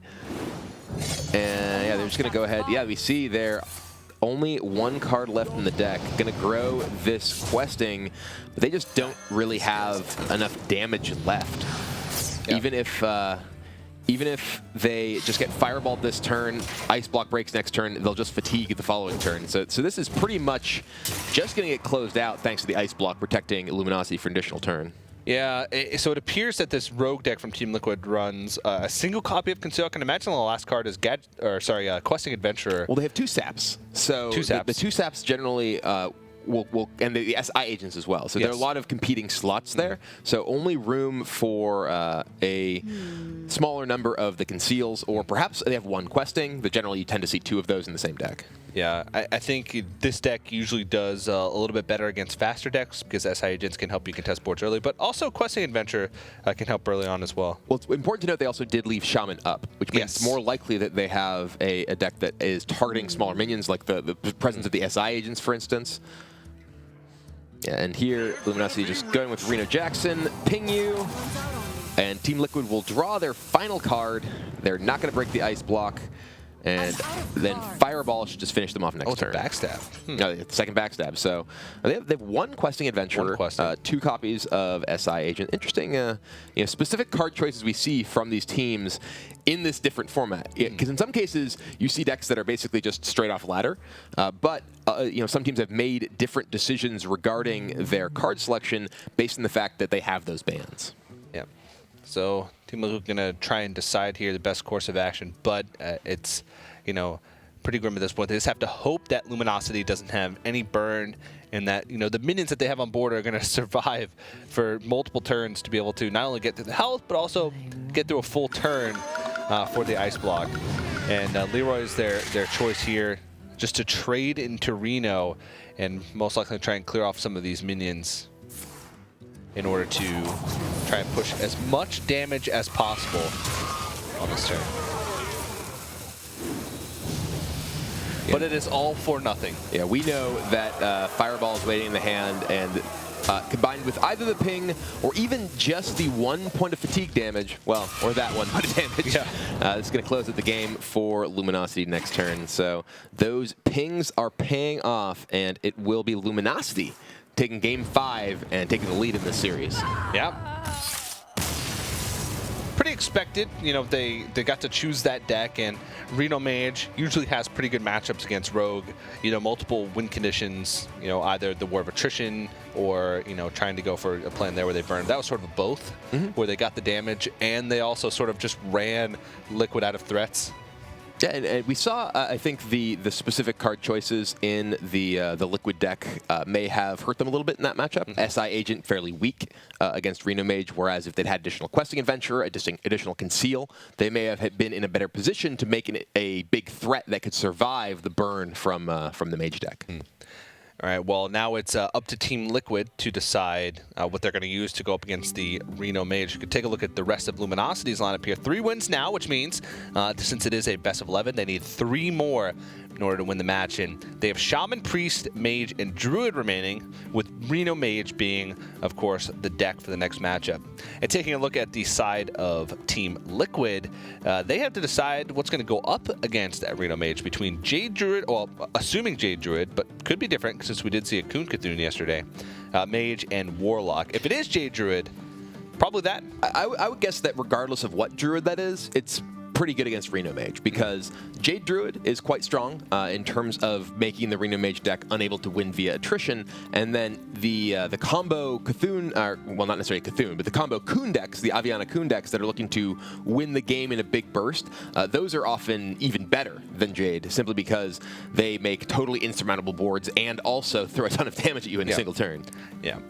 And those decks have some cool little not win conditions, but cool things that they can do to interrupt play early on. Cold Oracles, Naturalize, which we saw yesterday, come out from Temple Storm, can really hinder a Reno Mage by forcing them to overdraw, for making their hand a little bit awkward because early on, forcing them to empty spells out of their hand and use spells inefficiently, things like that. Yeah, I've seen Dog playing a number of Aviana Kun decks on his stream over the past month or so. So I would not be surprised if that's the specific direction they're taking with this. And it is the Druid. We see Ancient of War, which tends to suggest that it is more likely a Jade deck, simply because obviously the Cthulhu decks tend to play Dark Arakoa, and the Malagos decks don't often have room for individual cards like that. Yeah, Dog has, sometimes been a proponent of the traditional sort of ramp Druid decks where they don't necessarily run a secondary win condition with Jades or anything like that. But we'll see if that is. But let's go and take in the Luminosity and get a little bit of insight into their mulligan phase. All right, so we're going to keep book Doomsayer Drake. We've got decks, don't worry about Our it. plan is to get tempo with like Rag or Inkmaster or Fireland's Portal. Just Something like that. Yeah. They full mode. No, they kept the far left. Spectator bugs. Yeah. All right, we book into this. Yeah. Book. You want to cast a spell? Fireland Portal. Cast a spell. Oh. Hey. You could go for days. Get polymorph every single one of their Jade lands. Could we ever lose if we do that? Eventually it gets too big, right? Just kidding. So if we Doomsayer here, it goes off before his Nourish turn. It's just good. And then next turn we Potion a Polymorph. If we don't Doomsayer here, he plays Fandral and we're in trouble, right? Like. Yeah, it's just good. Yeah. It blocks Jade Spirit. It blocks Fandral. We're going Potion into Coin Drake into Tome. Here, Power Face. Yeah. I don't know. I feel like you just want to get your Jades out. This is like 4 mana. Summon a Jade. 4 mana, buff it 8 by 1. Yeah, that's good. Honestly, because our next turn's Nourish, we're going to draw an Elephant. They just played it so for Draw next turn, Jade, Wild Growth maybe. Yeah, Or do you just want to play with Jade? I mean, generally you want to play minions first and then draw. Do you want to play the Jade? I think we draw here, to be honest. Yeah, I think mana efficiency is better right here, actually. Yeah, I think we're drawing. they're not going to develop something crazy yet. Like it's too early. Like the best they can develop is like Coin as Drake. Yeah. We go Spear. So some interesting decisions being made there from Luminosity. They go with the Doomsayer on turn 2, which is good for, trying to mount up pressure, which is one of the ways you can win as Reno Mage. But Doomsayer also has the added benefit of being able to clear many Jades that are on the game compared with the freeze effect, since usually Druids don't have a way to proactively deal with a Doomsayer. But they definitely are trying to focus on, keeping the board clean, trying to make the turns for Team Liquid awkward, and maybe trying to mount pressure. And I really actually like the discussion from Dog about the possibility of actually just playing Jade Spirit into Doomsayer to give future Jades +1/+1, because as he mentioned, when are we going to play this? What's our curve going to look like? Does pick up the Wild Growth here, though he did pick up a second Jade Spirit as well. So you're getting to the point where you are not necessarily going to be actually able to have all the mana to play everything you have in hand. Yeah. And even though this matchup is favored for the Druid, it's by no means like a one-sided matchup. Reno Mage does have a lot of tools. You can see that from the battling book. They've got a Kabbalist Tome, which can also be sort of a little bit of a wild card in this matchup. There's the Potion of Polymorph. Again. Yeah. Kind of interesting card choice from Luminosity there. Importantly, we saw that last game. That's not from a book. They got the Kabbalist Tome from the battling book. That Potion of Polymorph is just in their deck. And yeah, as you mentioned, this is a matchup that generally does very much favor the Druid, but if the Mage plays it such that they are taking an aggressive stance, as we heard Luminosity talking, playing for tempo, trying to actually close out the game rather than just, I'm going to kill everything you play. That's not possible. You can't kill all these golems. They get too big. But if you are able to take an aggressive stance, you can win the game, especially with freeze effects to stop your opponent's attacks late in the game, whether combined with Doomsayer or not. All right, Kabbalist Tome. This could be incredibly important to the outcome of the game, depending on what spells. Ooh, that's a really good one. Polymorph, Firelance Portal, even that mirror image. Druid and Jade Druid specifically is looking to make individual big minions, and you can buy yourself a lot of time with that mirror image, whether to protect your own minions on board or even just your life total to burn them out. Yeah. Frozen was jokingly saying earlier, maybe we can win by just polymorphing all of the Jades. Every single one forever. That strategy's tough to pull off. Yeah, you need many Kabbalist tomes into many polymorphs. Tome into tome into... Tome into double polymorph tome, then another tome into double polymorph tome.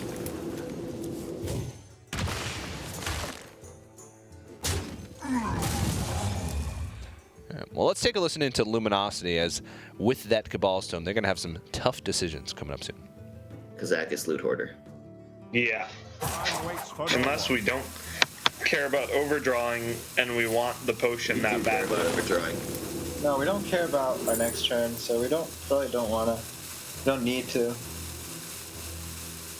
I mean, Let's rip a vape. He plays Raven Idol. Oh, I called it. Alright, vape ping, right? I guess, like, it's removal. Are we satisfied with that? Give me a deal for? We're both sort of ramping up. He kind of ramps up better, but He ramps up better. We've got Kazakis out, sort of. We've got Bran. Or no, we got Rat. I mean, I like vape ping. yeah, let's just look for other plays. Like, that's what I'm gonna do. I just want to know what else we could do. There's just nothing much, Dan. yeah, like, Kazakis is awkward. Nothing else really clears it well. We want to save Blizzard and Poly. We don't want to mirror image into a Drake. Yeah. We want to get to turn 8 Dirty Rat Blizzard, turn 9 Flame Strike, right? Yeah, and then fit in Kazakis somewhere and potion him on 10. So we want a Kazakis on 7, and then we have 3 mana to work in with it. Well, which we is might Loot want Hoarder a Mirror portal Image. depending on how good it is. Right. But we kind of don't, because we want to go turn 8 Dirty Rat Blizzard, I know. Yeah. It makes turn 9 sense. Flame Strike. Like, We could always Kazakis and go for a 5 if we need to play him later. I really want Kazakis for a 10 in this matchup. I want a Kazakis for a 10 too. So far we've actually had really weak minions die. We've had a Doomsayer, a Babbling Book, and a Drake. So Revive 3. We only run like 7 minions in this deck. Revive 3 is not looking good.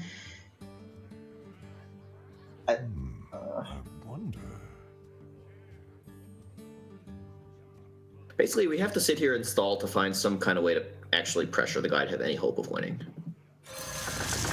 Yeah. Pretty good poly. Okay. That is a good polymorph.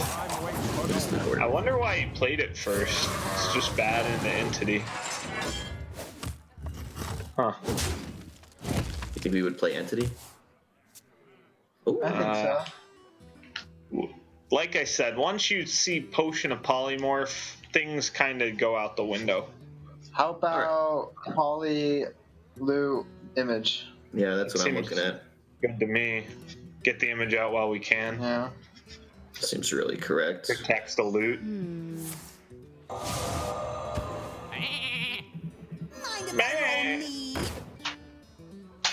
Alright. Nice Kabbalist tome from Babbling Book.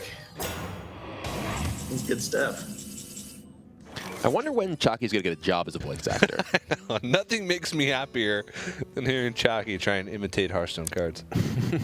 How often do you see the mirror images to protect a Loot Hoarder? Not On like often. turn 7. Gotta protect him. Well, they're talking about getting out of their hand because one of the things that they only touched on very briefly last turn was if they had played Kazakis and Loot Hoarder, they risked overdrawing because Kazakis would have basically replaced itself in the hand with the potion, and Loot Hoarder would have basically replaced itself in the hand with a card, which would put them at 10, and they would have overdrawn their following card on the next turn. So it's good that they didn't go with that play because it didn't seem like something they were talking about. All right, well, there's another polymorph. Perhaps their dream's going to come true. Yes. Everything polymorph. They do have a Flame Strike, which pretty easily clears this board. And generally, I like using Flame Strike or perhaps Volcanic Potion. Can't quite get rid of these things. Well, Dirty Rat Blizzard was their plan for turn 8. They were talking about Dirty Rat Blizzard into Flame Strike. Was their plan, and Dirty Rat can have good effects against this deck. It can pull Jade cards. Both Jade Spirits are gone, but there's a Jade Behemoth in hand, so that sort of limits the amount of ramp they can get on their Jades because, of course, those are battle cries. So that's going to be their hope. They're going to Dirty Rat, and there's the Jade Behemoth. All right, so that does definitely cut down the threat of the future Jades. There is still that Gadgetzan Auctioneer in the hand for Team Liquid, though. Pretty good for Luminosity that they didn't necessarily hit that. It would have made Blizzard very awkward. You can't give Liquid a turn with the Auctioneer up. Though for Liquid, now they have a lot of options. Let's see what they're going to do. Nourish first. Here's another Elephant. Save that for Auctioneer. We don't swipe. So Jade Blossom, ping off the 1/1. Or do you want to ping the 1/2 because we're gonna swipe? Are we gonna swipe? No. No. I mean, if you Flame Strikes, it's not. Yeah. If your Flame Strike is good because we have Auctioneer. Swiping our way to Rats. Yeah, that's kind of what I was thinking. Yeah, as long as they don't play Alex, right? Yeah, it's literally just like not having a board against Alex or Antonitis or something. The only thing that really gets us. Yep. Well, that clears. And Kazakis in the same turn. Bolt is important for our Ice Lance. That's the thing. Could trade Volcanic Kazakis. To do. Well, Good. do we want to? That's just Flame Strike. Do we need to save Frost Nova? We probably do, right? Yeah. Let's just Flame Strike. His new Jades are going to be too big, and we don't have time to like Flame Strike for a turn. Yeah, we Flame Strike now and we Alex next turn after whatever he develops, right? Yeah. Yeah. Hopefully it's not Auction. Flame Strike just doesn't get a whole lot better than that. One's out already. 5, 5, 6, 6, 7, 7, 8, 8, 9, 10, 10, 11, 11. Yeah, Nova's kind of critical to how we win, right? And him not having... Well, this is the Auctioneer turn for Liquid. They have a second Innervate they just picked up. Luminosity may be wishing that Dirty Rat hit something else as this turn goes on. I mentioned that, they have to kill the Auctioneer if it had hit, but at least they would have been able to kill the Auctioneer. Double Innervate. This is a lot of options here. A mulch is actually quite important because that'll help them deal with Alexstrasza. And we even heard Frozen mention earlier, we only play like 6 minions in this deck. Now they have minion generating effects like Kazakis Potion potentially or Firelance Portal, but this is interesting. Liquid with a lot of options now. They could potentially Jade Idol, Jade Blossom. They played a Jade Idol on turn 1. So in this matchup, you may want to go shuffling them into your deck. A lot of matchups, he's going to go ahead and just put them in his deck. Oh, the Fandral would have loved to potentially played that first. And then Jade Blossom, get a 5/5, draw a card. Living Roots can be another card draw if it wants. But, and there's another Jade Idol. Still, they're getting to the point where they're approaching infinite Jade Idols. It's quite the turn. Fills up their hand, fills up the board, and now Luminosity is definitely on the back foot. The offensive Alexstrasza is much scarier than it was before. But they do pick up Pyroblast. Yeah. So now it opens up an opportunity for them to maybe try and set up for lethal over a few turns here. If they Alexstrasza now, they can bring them down to 15, and then Dirty Rat would bring it down to 13. But they haven't seen any Feral Rages, so that's definitely something to keep in mind. This is when the matchup gets super tough because Luminosity hasn't really been able to match much pressure. And not only this, and Luminosity, this is a dangerous line here, but Liquid has a lot of options how they want to deal with it. So let's hear how they're going to take it. We don't play mulch. Do we mulch? I think we don't. Yeah, we don't because we can just trade our mulch. guys. Yeah, we're going to trade in our Auctioneer eventually. So Fandral, Yeah. Jade Idol, Yep. Jade Idol, Bad rage. Barrel Rage. I'm almost out of cards. Well, we should Jade Idol first, right? Nah, it doesn't matter. Yes, we should. It doesn't matter, I don't think, but yeah. We have infinite threats anyway.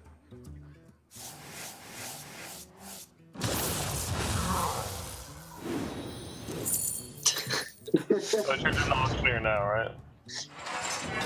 I have to trade an auctioneer. Trade 6/6 into it. Yeah, the 6/6, yeah. Time waits for no one. Didn't play him, so it's possible.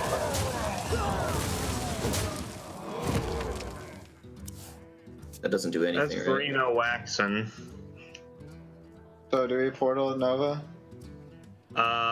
What are the 10 mana things? There's no freeze everything, There's right? AoE polymorph is the good one. Ooh, yeah. Do we go for that? AoE That's probably better than Yeah. and we can Frostbolt face and give up the hope of the Ice Lance. We could, yeah. All right, let's All right, I'm gonna Kazakus for a 10. Kazakus. Now, All right, just to it's be, draw 3, demons, summon 3. yeah, we can see it. So summon Okay. 3 Yeah, because we got to get AoE polymorph with it, right? has to be. Yeah.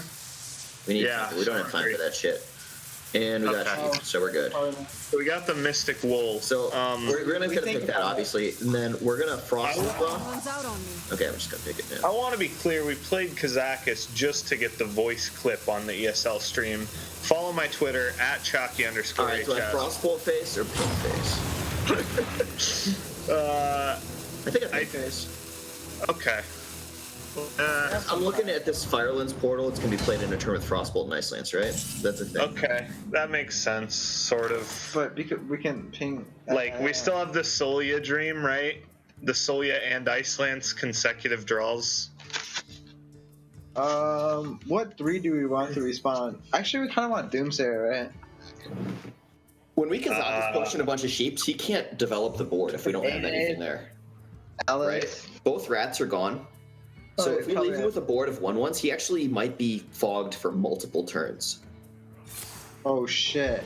He has a roots, Oh. He's probably and just he's not filling the board. filling. Yeah, why would he fill? We could poly. We could poly the last one, right? He can just trade everything in, right? No. Oh yeah, Oh, we we was the last bought one. minions. We took the wrong one. What was the right one? Okay, there's Solia. He's at 29 now. Play a 10? No, it turned it into a 1/1. You saved Solia for the Pyro for the 17 burst in the game. Okay. So we just play the 10. We just play the 10. Yeah. The juice. Let's get some high rolls. Oh, we have sheep as well. Yeah. This is not gonna work.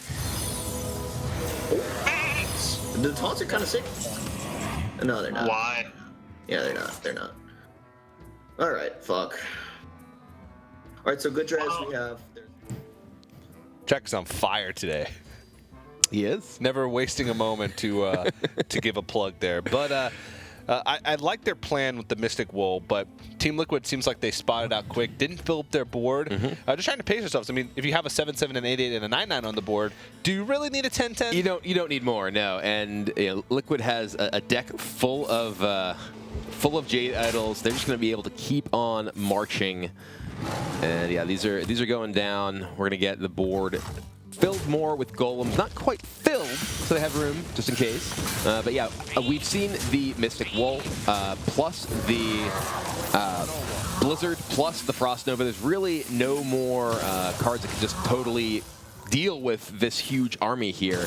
And as Luminosity pointed out last turn, those Feral Rages took Liquid out of any kind of burn range. This is really going to be very difficult, if not impossible, for Luminosity to win. Yeah, I think this is just checkmate right here. The only play they have would be Reno Jackson plus Frostbolt on the 12/12, since they don't even have Ice Block developed at the moment. They could also Reno Jackson polymorph on the 12/12. That's also an option. So, and then take 25 or so, getting attacked. Yeah, no big deal. Reno doesn't even save you a turn. And they know that every single card in Team Liquid's deck right now is a Jade Idol. That's tough to overcome with like this 7 style of left. deck. Yeah. So they're going to try and find a way to win here, but I just don't see how you get out of this one. And they're going to go with the play of, well, let's just survive one more turn. Maybe we can piece together enough damage. Maybe we can find an ice block, then throw some burn. But Liquid's at 30 here. They're just playing progressively bigger minions every single turn. Yep. It is not really the kind of situation that Luminosity can come back from. They need to be careful not to play their mulch, maybe give them a death wing. But barring that, this is attacking for a ton of damage. Here comes everyone's favorite waifu. 13-13. No big deal. Also, if you clear this board, I get a 14-14. Yep. Ragnaros doesn't even kill 2 of the minions in play. And if it does kill one of them, it puts more damage in play. That's quite unfortunate. They have a lot of damage in their hand. They do not have enough time It does not add up to 30, nor does the mana cost come close. Fireland's Portal going to the face. I don't know what they're looking for here, but they're looking. What possible 5-drop could save them in the situation? Is there anything that could draw them a card? I mean, the absolute best 5-drop stat-wise is Earth Elemental, and that's not even close to as big as anything on Liquid side of the board. Yeah. Nothing that allows them to get the ice block from their deck either. They're just Fireland's Portaling their own guy, just hamming it up for screen time here. Yeah. Ooh, that's one of the worst. That is quite poor, and Luminosity concedes. We have an even match, 3-3. 3-3, and this match has been even all the way. It has, yeah. The counter decks are being just that. They're being counter decks, which is pretty cool to see that these guys have sort of planned ahead enough. This is where it's going to start to get interesting, though. Now that they have a limited of pool decks, the less decks that you have, the less opportunity you have to have one that has a counter to the deck that you need to face. Yeah, and I think we saw some really interesting things in those games. For instance, I really like the deck list from that Reno Mage. It had a lot of unusual inclusions. We saw not just the Potion of Polymorph, but Vaporize. Yeah. A lot of tricky secrets there. With their plan to ban away the classes that have the early rush, they have the ability to really help against the other mid-range decks, and it worked out against the Warlock, but not so much against the Jades. Yeah. All right, well, we're all tied up 3-3 now in this match, so both teams have 3 games left to win if they want to take the match. Before we jump into game number 7, we are going to have to take a quick break, but don't go anywhere, guys. More Hearthstone Trinity Series continues right after this.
Hello, everybody, and welcome back to the Hearthstone Trinity Series presented by ESL and Twitch.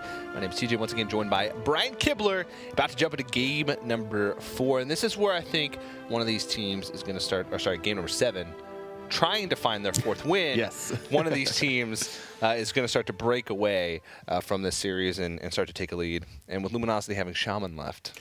Yeah, it's interesting. You know, we saw the unusual strategy from Team Liquid leaving that Shaman up, which we had seen banned away in every previous series so far. Liquid has their Mage Druid, which they will be playing, as they did win with it last round, and their Warlock left. The Druid and the Warlock are definitely pretty vulnerable to Shaman, assuming it is the aggressive variety. Mage it can be pretty strong against Shaman, but those other 2 decks may very well struggle. Yeah, and with Druid being the deck that Liquid will be forced to play this next match, I can imagine that there's not too many decks that the Shaman's going to line up, you know, exceptionally well against. Shaman being one of the hardest counters to the Jade Druid. Yeah, and we see the Shaman and the Priest and their own Druid remaining for Luminosity. And this is interesting because the Shaman, I think they could pull out now and play that against the Druid. And then with just the Mage and the Warlock remaining, if that Druid deck is like the combo Cthulhu Druid deck, it has very good lineups remaining as both remaining decks. Yeah. So it makes sense on paper if they were to be bringing those decks. You know, they could be bringing a different type of Shaman deck. I doubt it, just because the power of the aggressive Shamans is something that you can't really. It's very high. It's something that you can't really ignore and something that you can't really afford not to bring. But we have seen some players have some success recently with controlled Jade Shamans and things like that. I know StrifeGrow has been a big proponent of that recently. So I was watching a stream last night. He was playing Control Shaman with Jades. Yeah, and I think doing pretty well with it. He was like top 25 legend when I was watching, so definitely quite well. Yeah. So we'll see exactly what Luminosity is going to go up against. There's the risk, you know. They play Shaman, of course. The Mage is left for Team Liquid, so Team Liquid could go with the Mage. But you brought up the point of either Druid, you know, whatever Druid that they could have could counter the Reno Mage. So as long as Luminosity tries to stay 1 game ahead, if they have the counter decks lined up, 1 game ahead is all they'll need to take the series. Yeah, and the Mage, if that comes in, you know, say they do play Shaman, they counter with Mage. Any version of Priest right now is excellent against Reno Mage. The Dragon Priest can put on a lot of pressure. Reno Priest can really outlast them. So it may come down to that win. Then there's still, of course, the Warlock deck remaining for Luminosity. So a lot of possible lineups here that it really, I think, depend heavily on what that Druid deck looks like as far as how things are going to play out. It's a crucial decision point for these teams, and they're taking a moment right now to discuss exactly what deck they want to queue up.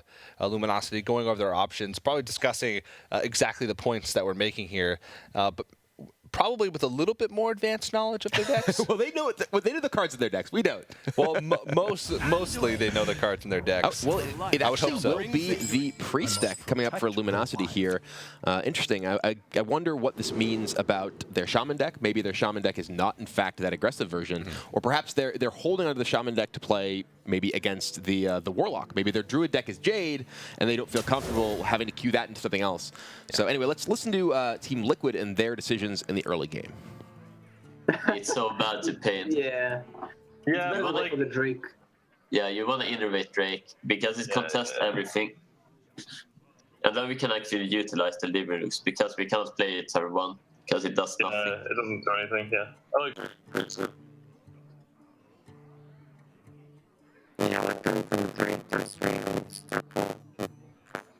Like, we have 2 techs. Yeah, we put in 2 techs. Yeah, we got 5 cards to play on turn 3, and we don't have coins. We can't coin 3 into 3. Yeah. What happened? We're playing again. How did they mulligan? They full mold. Nice. All right, You should are we rope on. it out like we're thinking about whether to play or one drop? I think underneath. Okay. Shirt off, debated. Debated. Alright. Let's end our turn here. Good play, good play. I didn't notice that at all. Let's rip the Worm Rest Agent. Good job, team. Round of applause. Nailed it. Think. That's professional tier play right there. Everybody stop and think. This other two drop in my hand is really. It's so enticing. Yeah. Which Like, turn 2 play should we like? Should we Doomsayer? Honestly, there's only. If we Doomsayer and he coins Jade Blossom, we get to blow up the 1/1. They play the run rest against us too. yeah. Yeah, but we play it. Let's go. All right. We don't have to go there. Mocking me? Dude, it's dog again. We're trying to tilt him. Like we're compounding the tilt, right? Yeah. He's still upset from earlier. He really wants to go to bed. Right now it's 3:46 a.m. He's just trying to get his games over with. Yeah. He's trying to high roll. Look at him. Yeah. Look at him, dude.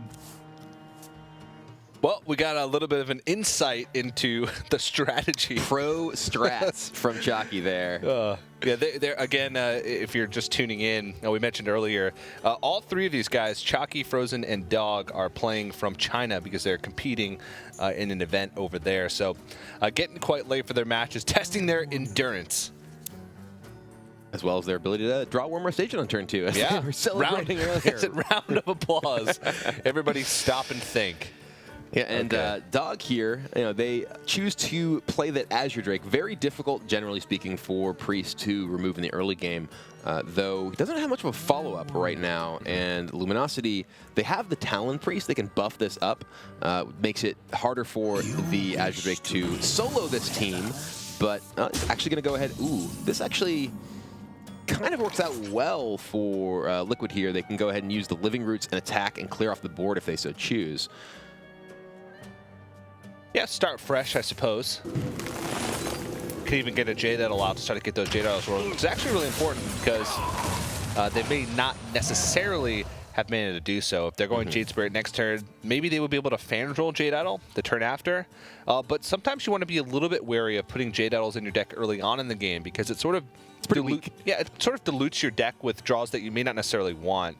Yeah, later on in the game, as we saw in the previous game against the Mage, obviously if you have Auctioneer going, you're thrilled to draw these Jade Idols and just keep chaining through. But in the middle turns of the game, where you're just basically drawing one cost, make a 2/2, one cost, make a 3/3, that's reasonably efficient, but not as powerful as the other sort of things you've been doing on Curve. And Mulch is an interesting draw. Does give Liquid the ability to punch through any of the big minions that Luminosity plays, but a little bit awkward because they don't have much of a board themselves. You usually like to use Mulch to back up aggression of your own, rather than just kind of answer something because you're just going to be facing more big things from the Dragon Priest anyway. Yeah, so Jade Spirit and Fandral look like to be the two options. Fandral, incredibly vulnerable to just a Shadowward Pain from Luminosity, and also they don't really have a follow-up for it, even if it were to stay alive. So it looks like they're going to just trying to get the ball rolling and get that Jade Spirit out, get those Jade Golems growing. And Luminosity, Draken Operative is at least somewhat appealing. They can take a look at the Liquid deck. Incidentally, Jade Druid is probably the worst Druid deck to Thought Steal in like the history of Hearthstone. Yeah. They have so many cards that are just bad for you. Usually Druid, it's like, oh, you get an Innervate, a Wild Growth, any number of, Wrath Swipe. But here, yeah, Jade Behemoth, pretty terrible in your deck. Auctioneer, pretty terrible in your deck. Nourish could potentially help out if you run out of resources, but that's not really how this matchup goes. So anyway, let's take a look at what the players are thinking in these middle turns. Try to discover and what cards they want from, really. Yeah, so they're probably offered Swipe, maybe Wrath, and Ramp. They almost for sure have one Ramp card there, right? But Ramp is not good for Priest. Exactly, yeah. I'm just saying, like, what options they fuck with. Like Nourish, maybe? Yeah, nice. But save that for later. Yeah, so Mulch, trade everything. Yeah. This Wrath Fundrun is so key. Yeah, it's actually really good. Probably go with Behemoth next turn into War anyways, but still really important.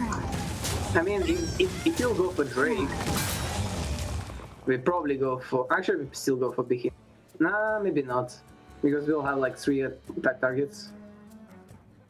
Then you can go Fendral, Ras. It's kind of slow. Once this gets up to 4/4, like, we're set. It's just like... Yeah, it's like fourth, if you'll have one more Jade card, the next one will be huge, right? Yeah. If we get another Jade Beam with the next turn, we'll probably play it as opposed to the war. Second operative, it's disgusting. Or do we Wrath? Wrath is actually pretty good with Drake. And Wait, how big is this Jade? his Jade's at 3? 2? 3. It's thrown into 3. So we can't Wrath draw. We can't Wrath for draw on a Is there Jade. some sort of... We can Wrath for draw on a Jade Behemoth. We discovered it. It's clearly Wrath. Good. It's clearly Wrath, right? Yeah. Is there some good discover? Not particularly. Dragonfire? It's just the utility is nice, but like the fact that we get to pick a card to use is cool. Yeah. And it's a card that he can't really play around, but... Okay. Well... So we run that card. We do. We don't play it this turn, right? Yeah. We Wrath for 1. Yeah. See what we hit. We could Sylvanas instead of Wrath for 1. Going into his Ancient of War turn. But he can just go trade Like, hero we have power. good answers to Ancient of War He can anyway. just trade hero power. We have Entomb. We're thrilled if he does that. I'm just thinking I really want to heal my guy, but we probably can't, right? Yeah. You think Sylvanas gets better than this? Okay. Oh, well, that's the best. Yeah. Yeah, he grows his Jades every time. Okay, yeah. Okay. It was just really bad. He goes trade hero power. That was actually some really interesting discussion going on there between, you know, the benefits of holding on to Sylvanas, especially in a deck where they're always going to have bigger threats. It's guaranteed that they're going to have bigger threats. Kind of what their deck does. Yeah.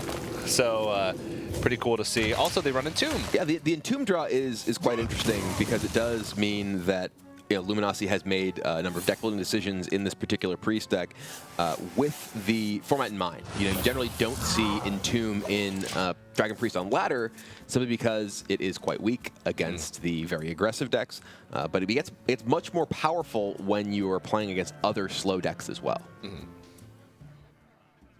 Right. Northshire Cleric has to be at least somewhat appealing. Liquid, by the way, with a crucial Raven Idol draw. We heard them talking about how big of an impact the next Jade generation effect would be, making 4/4s, which is the point at which it starts to be a kind of a problem for Priest. Yeah. They also have quite a bit of cycle in their deck, so now that they have a Gadgetzan Auctioneer, putting more Jade Idols into their deck actually isn't the worst thing in the world, because even though it may not be super impactful, now that they're starting to get their Jades higher, they can also start cycling more into their deck. So it's reached that point where it's acceptable. But Luminosity is actually going to have some trouble maneuvering through these turns because they just have a lot of big stuff. Right now, they cannot kill Fandral, and that we see Team Liquid pretty happy, I think, that they're going to get a turn with Fandral surviving with Nourish in their hand. That Nourish, you know, finding some Jade Idols, perhaps. Reloading some of their mana thanks to the Fandral could be a really big problem. Yeah, we actually see them just go face, recognizing, okay, we can't try and play any kind of attrition game here. Ooh, Jade Idol into Nourish. Oh dear. Yeah, let's hear how Team Liquid are going to take this big turn. There's a lot of Jades in our deck. I don't know how many is that. Second Wrath would be the... Jade and Jade, right? Yeah. How do we Trade. Yeah, that's really good.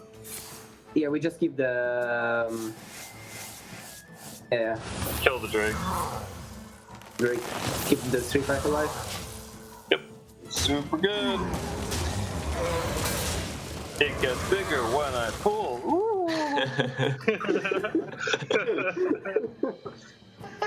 We're the best. Sylve Death. Yeah. What you deathing what? The 7/7. But is there any logic where No, there's not. I think the 5/5 is better? No. No, I mean, what if we don't death? What if we We could try not deathing. What if we Sylve and Talon Priest something? Play the Murloc. Talon What if Priest. we Sylve and draw a card off the girl? I don't know. Do we have That sounds a little better. That sounds the best. Sounds a little better.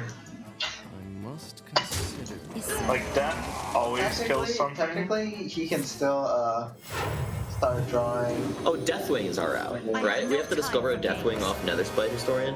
Oh, but then every top deck. Yeah, all of his top decks are going to be 13/13s in a bit. So we need to just start trying to beat Jade Idols off the top. 6 into 5/5, and then I see what it steals, right? And you need to go 5/5 into cleric. Yeah. Do I go cleric into 5/5? Yes. Okay. So we don't have to face tank it. So cleric into 5/5 into cleric, right? 7/7 into 3/4 and 6/6 into 6. So everything that to swipe, no matter what.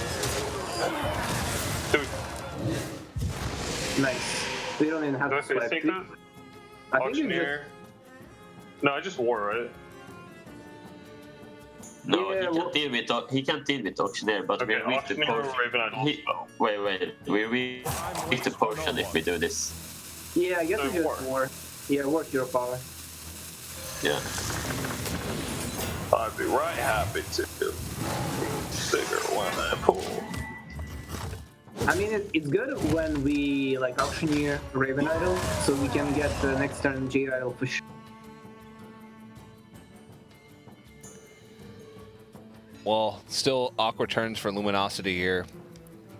And awkward singing for dogs. I don't even know what that I don't is. even know what that is, but I feel like, that may be a meme I missed at some point. Yeah. All the kids these days throwing around those maymays. Can't keep up with them. You can't. It's really just not possible. There's too many. Yep.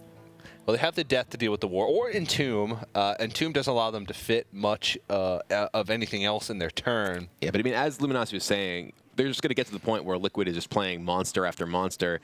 Taking these reactive turns is just not a way they're realistically going to win.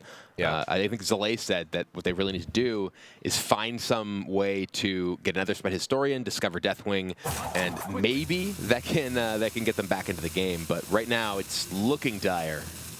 Yeah, and if that's their plan, if that's what they feel like is their only out, then they're going to probably draw this turn with Azure Drake. But looks like that's not going to be the play. They're just going to try and put as much power on the board as possible, I suppose, as much health on the board as possible to maybe combat some of these Jades. But with this Guidance and Auctioneer, this is all but over. And yeah, as Dog said earlier, they've got a lot of Jade Idols in their deck. They are in a position where they're just going to make a enormous Golem army in this turn. Yeah. All right, let's put some Jade out. Oh, they're going with it. I guess they have enough Jade Idols in the deck already. They've got a whole lot. Yeah. I think they have like 5 already left in the deck. So they can just keep it rolling. And they're recognizing that they are in the position where inevitability favors them. They don't need to push damage to the face. They're just clearing off the board, preventing them from getting into a situation where damage goes to their face, there's a Deathwing, and then one attack from Deathwing finishes them off. They don't need to attack for 12 this turn because, well, they're just going to make a 9-9 and a 10-10 and so on. Yep. Luminosity can clear off 1 of these Jade Idols, but not 2. And there's 3. And there's 3. And an Auctioneer. Yeah. And more to come. Yeah, but let's go ahead and see what if it's looking as grim as it appears in the Luminosity camp. Like, he's not going to play another war, come on. Yeah, you're right. I mean, we might as well, though. Well, we might as well stay around for a few more turns. Let's get Jade Idled a bit more. God. Yeah, it's good time. I just want to let Dog have some fun, you know? He's been down and out at this North America versus China thing. He's 0-2. Having a really bad go of it. You know, we gotta let a dog have his day. Set it up perfectly. Oh my god. That's the glitch. What's the glitch? You play a bunch of spells at the same time. This is so stupid. Broke back. You can play one more. It's so pretty. Debated. I like the snare you have. Yeah, the snare. He is a 13-13. Oh, Dr. Golem. All right, let's brand Jade Behemoth. That's a sick combo. Well, Blizzard, if you're listening, right now we're looking at a couple of floating cards. It's still our opponent's turn. There's nothing we can do. Yeah. Bottom right, buddy. We conceded. I don't know if it went through. We're gonna quit now. Yeah. I think Dog had his day. Yeah. I think Dog had his day. I was actually a little bit disappointed that they had the 7, then 9, 10, 11, 12, 13. The 8 was gone. They missed the perfect Golem sequence there. Yeah, that's unfortunate. It was all Luminosity's fault in the end. But one thing to note is that was Luminosity's counter deck to the Jade. They chose to play the Priest into the Jade Druid in hopes of defeating it. They did, but it's important to note that because there are still a few decks left, and they need to evaluate not just what deck gives you the best chance of winning now, but what deck gives you the best chance of winning the series. If they feel like maybe their Dragon Priest has a little bit of an edge, but they want to save their Shaman, for instance, against something else in the future, it may not necessarily be their absolute best deck in the lineup, but we see that Liquid has 4 wins. They need just 2 more to get to the 6 total, and they have their Druid, which they're still playing, as well as Mage and Warlock remaining. And then for Luminosity, they're the ones who are under a little bit of pressure here. They only have Shaman and Druid left. We have not yet seen a Shaman played in the Trinity Series. I think it's going to come out soon. Probably the next match. I doubt they would try to go into a mirror matchup or, you know, a class mirror matchup, not necessarily a deck archetype mirror matchup. So I can assume that we're gonna see the Shaman, but I've been saying that for a while. They've been holding on to that Shaman. So I have a sneaking feeling that might be something else, but my heart tells me that Chalky, Zalae, and Frozen all like to play aggro Shaman a lot. They do. Yeah, So- and it is a very, very powerful deck choice right now. And I wonder if their decision to save the Shaman, maybe they wanted to try and get the win with the Priest if they could, so they would be able to their opponents would counter, say, with their Warlock, perhaps, their best deck against Priest, and then they get to play the Shaman into that, get a win there, Mage comes out, then they have to counter that with the Druid.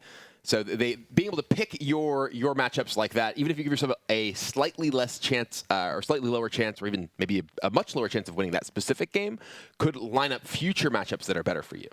Yeah, that's definitely a possibility and something that we have to look forward to. But one thing to note is that both these teams are actually having quite a few game wins. Yeah. Which is actually a big deal. Closer series, as long as you keep the series closer, it puts you in a better position later on, since we do count game score at the end of the season. Of course, it's match score first, but should there be any ties in the standings or things like that, it could come down to game score. So definitely want to try and get as close series as possible. But let's move into the next game. And it is Thrall. We see, yeah, that's a Lava Burst. This is aggro Shaman from Luminosity. Zalae. I've seen Zalae streaming many times recently with just the title Playing the Best Deck. This is what he was playing. Yes, it is. And it's just very powerful. It represents, much of the ladder currently for Hearthstone. It's, also one of the higher win rate decks, and it doesn't have too many weak matchups currently. So, and it preys on a lot of the other popular decks. Jade Druid being one of them. Jade Druid has a really tough time dealing with Shaman. Even if Jade Druid gets a pretty good start, it still can be tough to deal with Shaman because at a certain point, Shaman, they build a wide board and they can also ignore the Jade. So you just don't have enough time to get to a stage where you want to. Yeah, the Jade Druid deck is great in long games, as we just saw. The ability against other slower controlling decks to build up those huge boards.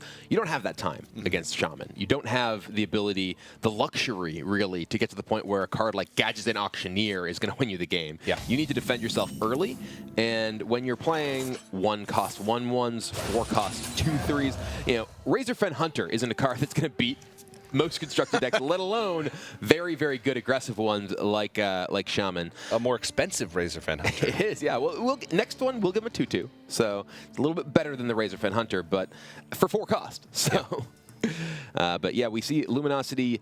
It's kind of an embarrassment of riches in their hand over there. A pair of Tunnel Trogs and a Small-Time Buccaneer. This is actually one of those situations where it's not even clear what you do, what the best options are in your early turns. And yeah, the double Tunnel Trog into Totem Golem. That seems like what Luminosity is going to go with, and that seems really scary for Doug. Let's hear what they have to say. What? Just thinking. It's 4 a.m. here. That's what I'm thinking. I want to torture the guy. We have 2 people.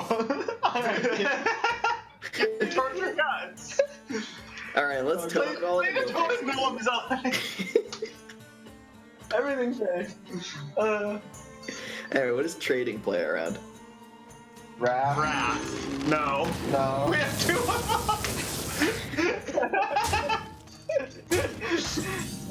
Plays around swipe. No, it doesn't play on anything.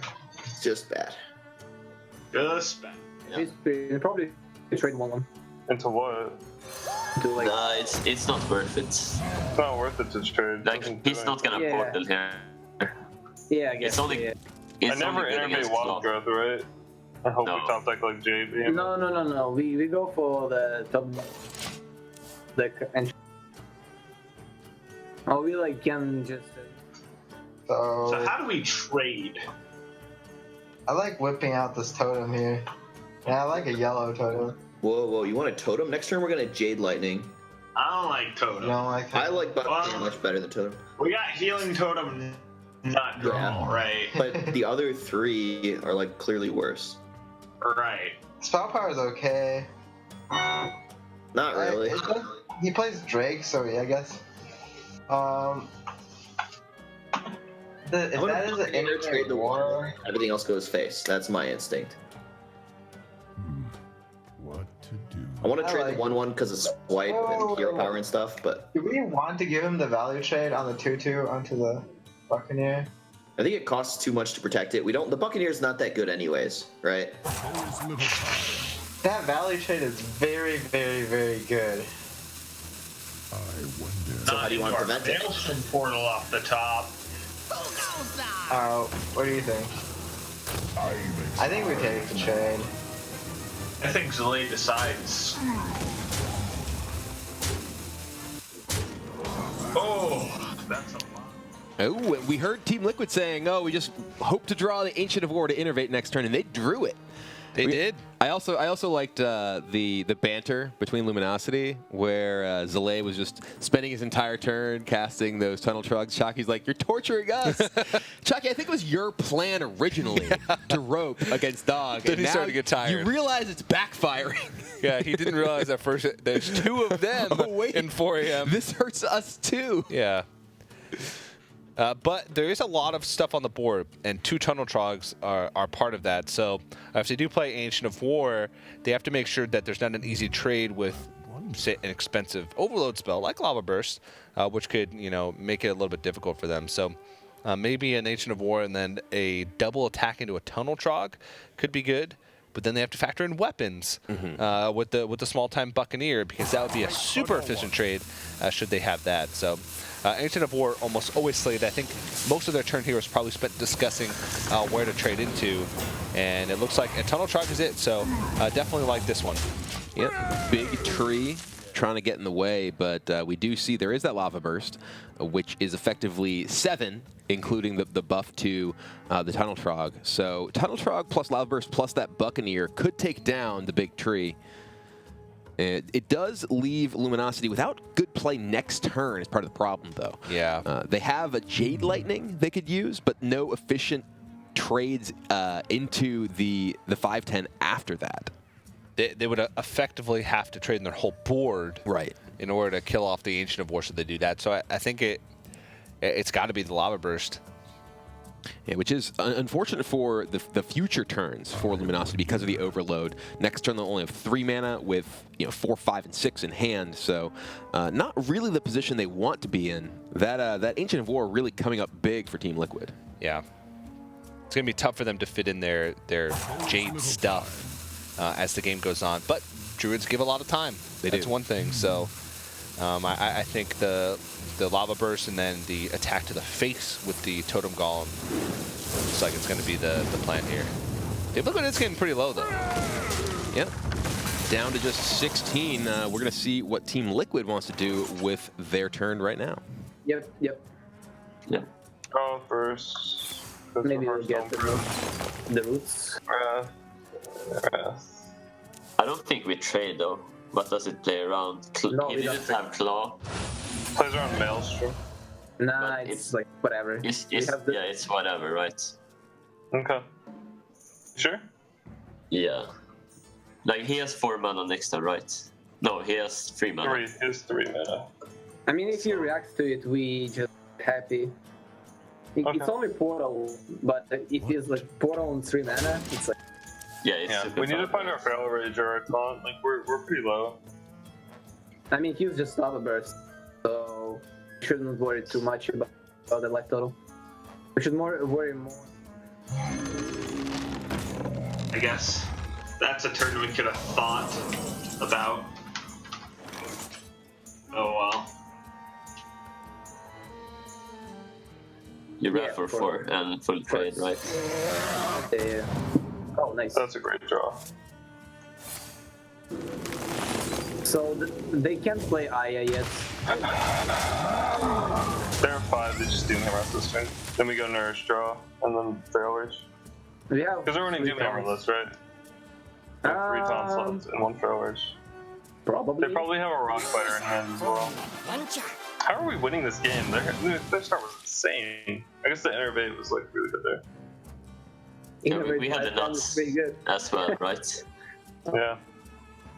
Yeah, we did. Not really. We could have gotten Swipe in the way attention. That would be better. I felt like if they just Lava Bursted on 2 or on 3, they won. Well, Team Liquid realizing, well, maybe we had a pretty good start too, despite that. But a Feral Rage picked up for them. Going to be a good tool for stabilization, and especially since Luminosity doesn't pick up a super aggressive hero power here with Life Tap or Steady Shot, so not going to be too worried about that in the long run. Yeah, they definitely, Team Liquid, they pick up a Living Root, so that does offer the ability to clear off the Sir Finley, and Hero Power, which negates the threat of Flame Tongue Totem. One of the best things that Luminosity could potentially have to take advantage of those minions on the board. And now, despite, as they said, a very powerful start from Luminosity, they've really blunted the aggression. And there is Aya here for Luminosity, which will be reasonably powerful, but Team Liquid has a lot of resources in their hand, and thanks to that Feral Rage, a bit of life to work with. Yeah, their Jade is only at a 2/2 right now. I mean, this deck really doesn't run too many Jade cards. It runs Aya, it runs the Jade Claws, and it runs the Jade Lightning. Are usually the only ones, so never really gets always too seem big. to have a 6/6 anyway. Yeah, just draw every single one of them. Yeah. But it's still tough to deal with because it's multiple bodies. And there's a swipe too, so that is another great pickup for Team Liquid that can deal with the board from Luminosity very effectively. Yeah, who needs Jades to win a game anyway? They're just playing, typical Ramp Druid. As you're saying, Dog likes to play Ramp Druid.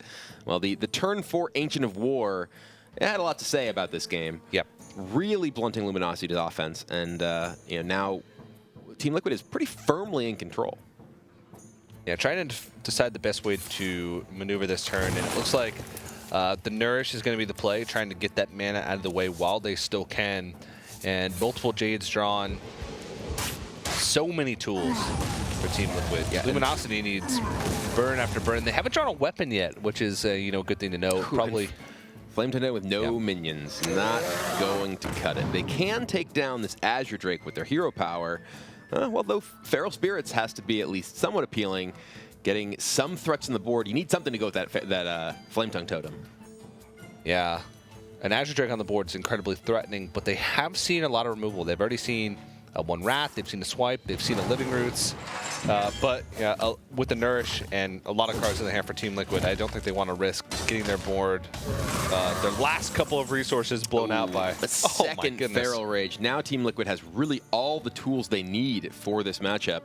We did see Team Liquid decided to leave this Shaman deck up, and this is a pretty defensively oriented Jade deck. Let's hear how they're going to maneuver these late turns. We're at 21, and they have 4 cards, right? Lightning Bolt, Jade Lightning. How much is that? It's, I can't do math. 13, 14. 14 plus 4, And we're 21. There's no way. There's no way. Yeah, we should just play double Jades and Rage. Yeah. Left total. It's just stronger play on board. Yeah, exactly. I agree. I mean, it's just because we do the second Feral Age. Yeah, exactly. If you didn't get a second Feral Age. So next time we get a board roll and then. Feral, Flame Tongue, push 7. Deckhand Do you have a somewhere. burst 5/5? I mean, he doesn't have the 6 mana 3/6 Hunter, right? So we might just burst the 5/5. Yeah. Might push more. Let's see, how many answers does he have to this Flame Tongue? There's still a Swipe and a Wrath. I think if we burst, we also play the South Sea. Right. We give up on the Dream now. And like, do we really value? What about the value trade on the 2/3? No. No, that's. But do we value the Flame Tongue positioning on the Ferals? I think we do. Rather than the 2 damage face. Yeah, so just play everything. That can't far right. Yeah. Alright, we're just saying we have a read, he doesn't have the second swipe based on the previous turn. It's not a strong read, but hey, we're actually just in a horrible position, you gotta take risks. And We just, swipe the Drake. Swipe Drake, Wrath, Feral Spirit. We leave up the. No. We swipe the Drake, we trade, and we leave up a Feral Spirit. No, we just trade. You just trade everything in, right?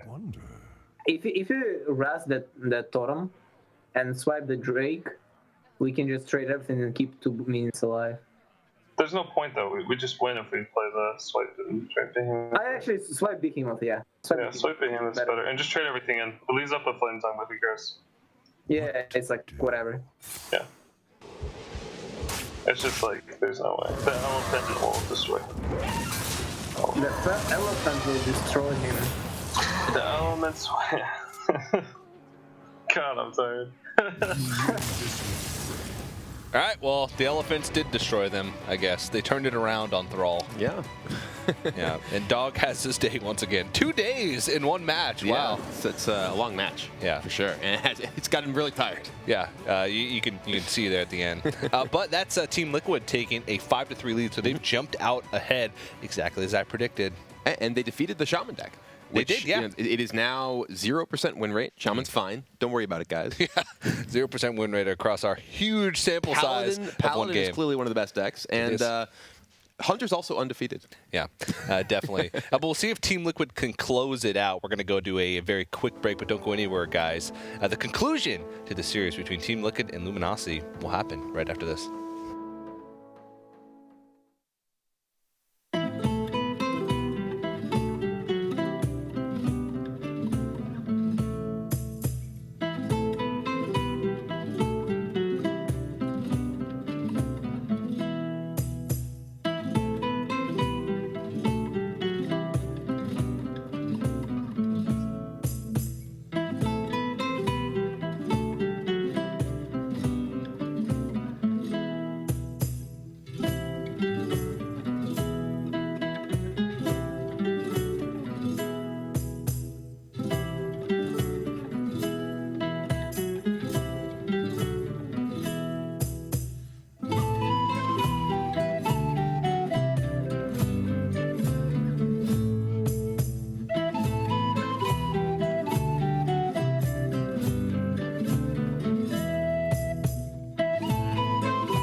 Hello, everybody, and welcome back to the Hearthstone Trinity Series. Getting close to the finale of match number 1 for the day, as Team Liquid now has a 5-3 lead over Luminosity. Brian, the Shaman has been eliminated, and now Team Liquid is on match point with a 5-3 lead. So when you're in this stage in last year's standing, when you have multiple decks to queue up against your opponent's final deck, puts you in a pretty good position. Yeah, you're usually in a very good spot when not only do you have a bunch of chances to beat them, but you also, very often will have a very strong deck remaining against the single deck your opponent has left when you have so many options. Yeah, so now Luminosity, their last deck is their own Druid. So they're going to have to not only beat a Druid, but also beat the remaining Mage and Warlock, which I think are the ones left for Team Liquid, after they defeat that Druid. So it's going to be a tough road. They've been hesitant to bring out this Druid. It is the last deck. Obviously, we haven't seen it yet, and it's not clear exactly what style of Druid deck it is. We have seen a couple of different styles. We've seen the traditional Jade Druid, like Dog is playing right now. We also saw the Aviana Kun deck from one of the teams yesterday, and that was very impressive in its performance. Aviana Kun Cthulhu. It'll go on for a while. Okay, I'll stop. It's gonna be a Hearthstone. That'd actually be like a really good name for a Hearthstone themed like metal band. The theme would be. That's actually the theme song, but the name is Aviana Kun Cthulhu. Every single one of their songs would be the same amount of beats per minute as Cthulhu shots per minute. That's okay. how it would go. Be a great. You guys can steal my idea. Don't worry. I will allow. But it's time to jump into game number 9 here. No Cthulhu shenanigans here. We see a Jade Blossom, Jade Spirit, so it will be a Jade Druid mirror match in this deciding game, potentially. Good old Jade off. Golem off? I guess Jade off works better. Yeah. Golem off could be anything. Let's not abbreviate that. Anyway, so Team Liquid keeps it Innervate.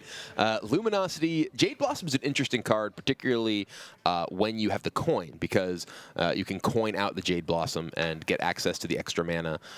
And often you'll see people coin, rather you can coin out on turn 2. You often see people coin out Wild Growth on 1 into Jade Blossom on 2 as well, which can be a very, very powerful curve enabling start. Yeah, so they are going to keep Jade Blossom, Jade Spirit. No surprise there. And Team Liquid Double Innervate Mulch. That has the potential to be powerful if they draw the right cards to go with it. But on its own, Team Liquid currently has a handful of air. Yeah, they kept the Innervate, hoping that they would draw into a bunch of stuff. Oh, wow, this is the dream. You guys just mentioned the coin Wild Growth into Jade Blossom. Luminosity with a much better start than Team Liquid, but ooh, picking up a Fandral. Innovating out the Fandral, this is putting a lot of faith in the top of their deck. Not that they have all the many options here, but if Team Liquid, for instance, finds Nourish next turn, Innervate out Nourish, get a huge burst of resources, and Luminosity very much respects that, firing off the Mulch. Yeah, we'll see if Team Liquid can pick up something good from the Mulch. Faceless Behemoth. That's big. Man. Amusingly, at that stage of the game, it probably won't be as big as the other things in play. Well, maybe. Turn 10, I suppose. But let's go ahead and take a listen into Team Liquid to see how they're dealing with this pretty rough hand early on. No, we got Iron. Huge. Yeah, it's actually a big deal. I think we ramp if we draw Nourish. That would have been sick. Innervate, Dia. Yeah, I Innervate Dia. What do we trade? We trade. We're weak to swipe. Next turn we can hero power. It's fine. Yep. It's just easier. It's just too much to think about if we do anything else. Yeah, just like trade into 2/3 to play, so he trades into 2/2. Like, yeah, we don't take the damage, whatever. We just gotta jade him out, boys. These value trades. Me gusta. I mean, we're out manning very, very hard. Like this is as hard as we can out mana, I think. Yeah, but they made up for that by drawing 2 Innervates. But we're in it for the long con, right? The long con, you don't care about mana, right? Like, he's gonna be drawing his Wild Growths. Okay. That's the long Those aren't even that bad later. This hero power. This Fandral, there's a Wrath, 2 Raven Idols. Hero power. Hey, rerun. I don't know. We talked ourselves into it.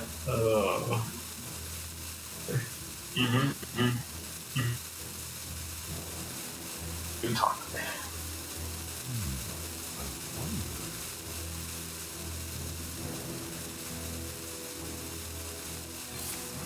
Oh yeah. We could bomb hero power and a wrath. Or we could be. Behemoth. Let's just Behemoth. Behemoth, play this. Yeah. That seems real good to me, right? Versus We Fandral. we don't want to shuffle, so. But the thing is, like, his clear is not very easy on the Fandral, even though, yeah, it's like. We don't even want to shuffle the Jade Idol, though. Right. Is this better than trading a hero power yet? And just leave it? I think we should play for tempo with this Jade Idol. Yeah, I like the Idol, I think. Like, we've got card draw coming. You give a guy charge. Yeah. You give a 3/3. Wind Fury. Yeah, we're out manning him hard. We're out jading him now. Slightly.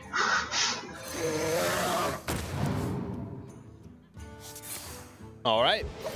Using the savagery for the 1 damage with the spell power. Fancy. No attack, no problem. Yeah, but Luminosity talking about Fandral Nourish. Into Wrath. They literally just said, we got card draw coming. Yeah. Next card is Nourish. And yeah, Wrath on this Azure Drake. This puts Luminosity in a huge, huge advantage in this game. Yep. And that's pretty much all they needed. They had the ramp, they had the Jades, they just needed the draw, and now Team Liquid is in a super rough spot. They have a Nourish of their own, but once you fall behind on board as a Druid, especially against another Druid, it's really tough to come back because they're going to be developing those Jades, and you're just going to be trying to catch up and remove the Jades that your opponent has on the board, so slim pickings. And Team Liquid can't really remove very much. You know, they could live in roots this 2/2, but that's not the problem. No. Oh, that 2/2. That guy's gotten in for a lot of damage. He came out on like they're turn getting close 4. to Faceless Behemoth, though. Oh, yeah, there you go. That thing can take out a bunch of Jade Golems, potentially.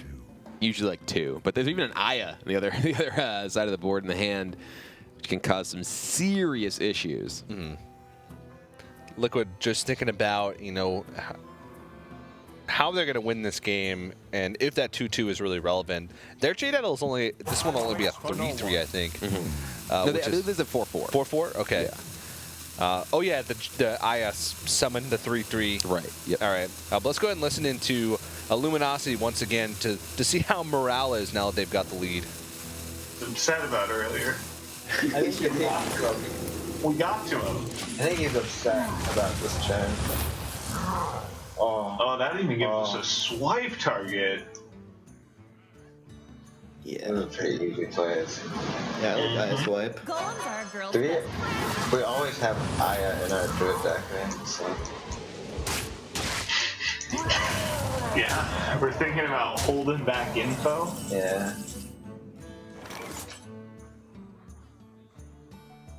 Let's go.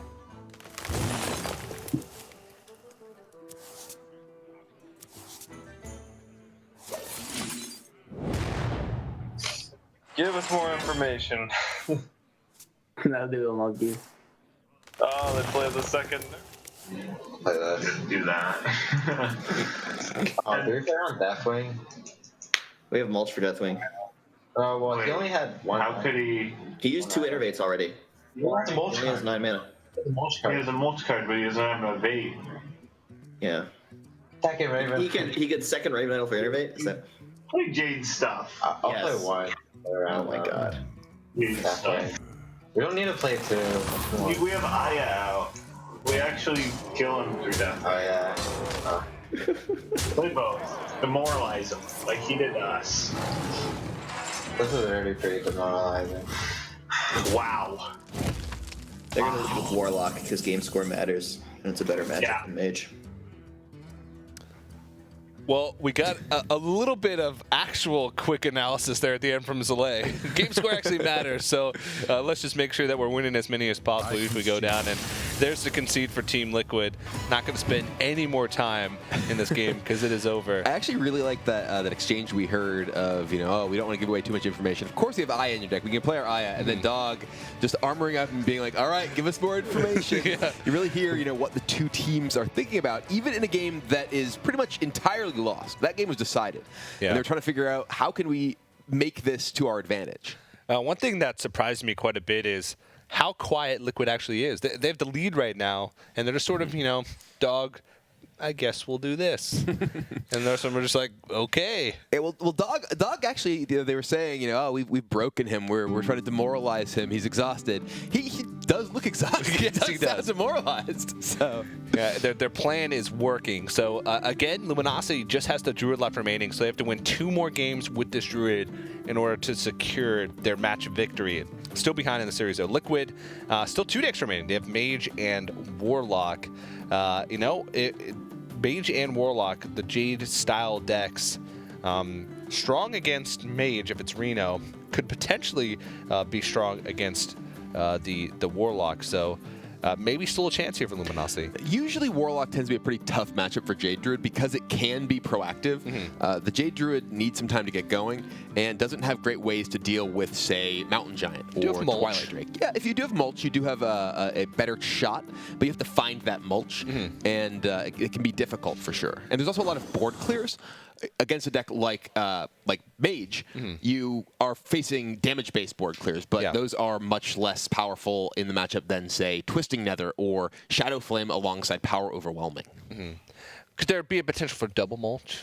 There could be. Yeah. We haven't seen too much. So it was only the first game we saw of that Druid deck, so that could be there. We know for a fact that Liquid only plays a single copy. They play double Pharaoh Rage, 1 Mulch, because we saw their whole deck. Yeah. They got to a point where their whole deck was Jade Idols because they got the infinite Jade Idol cycle going. But we'll have to see if that'll come into play. And again, Liquid will probably just queue up the strongest deck because there's only 1 deck left remaining for Luminosity. It's Druid, and they want to try and keep their game score limited. They want to win by as much as possible, just to try and maybe limit the amount of wins Luminosity gets, because they could be evened up towards the end of the season. But again, in between matches, this is when the players are talking it over and thinking about which deck they want to queue up next. Yeah, at this point, like you mentioned, not a ton of options left. Just the Warlock or the Mage. The Mage probably going to struggle, assuming it is Reno Mage. We did see the Freeze Mage from Dr. Hippie yesterday. We haven't seen anything like Tempo Mage, kind of fallen by the wayside with the rise of Reno Mage specifically. Yeah. But those more controlling decks typically do struggle with the Druid. So, we do see the Warlock coming out. Show piloting. I think this is actually the first time we've seen Show piloting. Yeah. He is in fact the player of the Warlock and Mage deck. So now we get finally our first glimpse of him. Yeah. Saving the best for last. At least probably Show would like to think. The usiest. The usiest for last. That's correct. And you can see Frozen there looking quite exhausted himself, throwing his head back, and he's also in the 4:30 a.m. realm. I believe it's getting close over there in China where they are right now. Yeah, definitely a late night for these players. I believe we had Neyman yesterday playing from Uzbekistan? Is that Kazakhstan. Kazakhstan, yes, yeah. Kazakhstan. And he was playing very late. And these guys are even further away time zone wise. Yeah. Yep.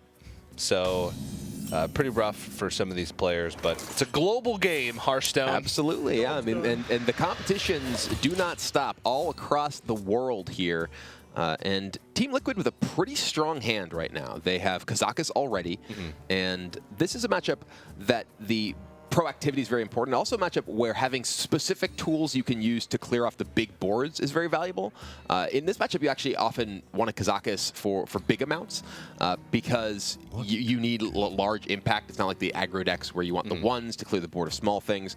But really what Show wants the most is, as we mentioned, those early big minions. The Luminosity does have Mulch waiting in their hand. Yeah, they have I'd say Luminosity's hand is pretty good. They got Ramp, they got Jades, but Liquid is formulating a plan, so let's take a listen into their communication.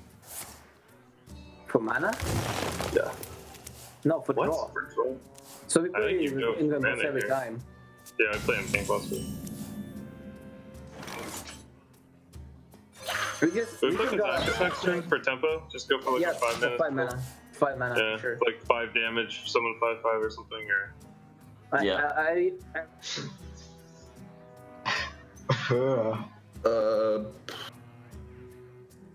Probably just. I mean, you just hero power pass. Oh shucks. Maybe we just drain out of here. Honestly, it's not bad. I Like think we don't we have do much it. time. Honestly, like we're Yeah. so mana starved. Do we draft for 3 on it? Oh, what does that do? Play the Argus, I guess. I kind of like the Wrath for 3. I mean, We makes that. have stuff to do with all of our mana for the next many turns. That's We have a bunch of stuff. It affects the board in a relevant way.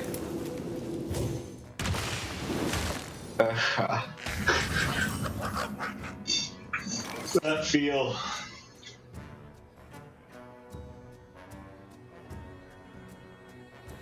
then we lose.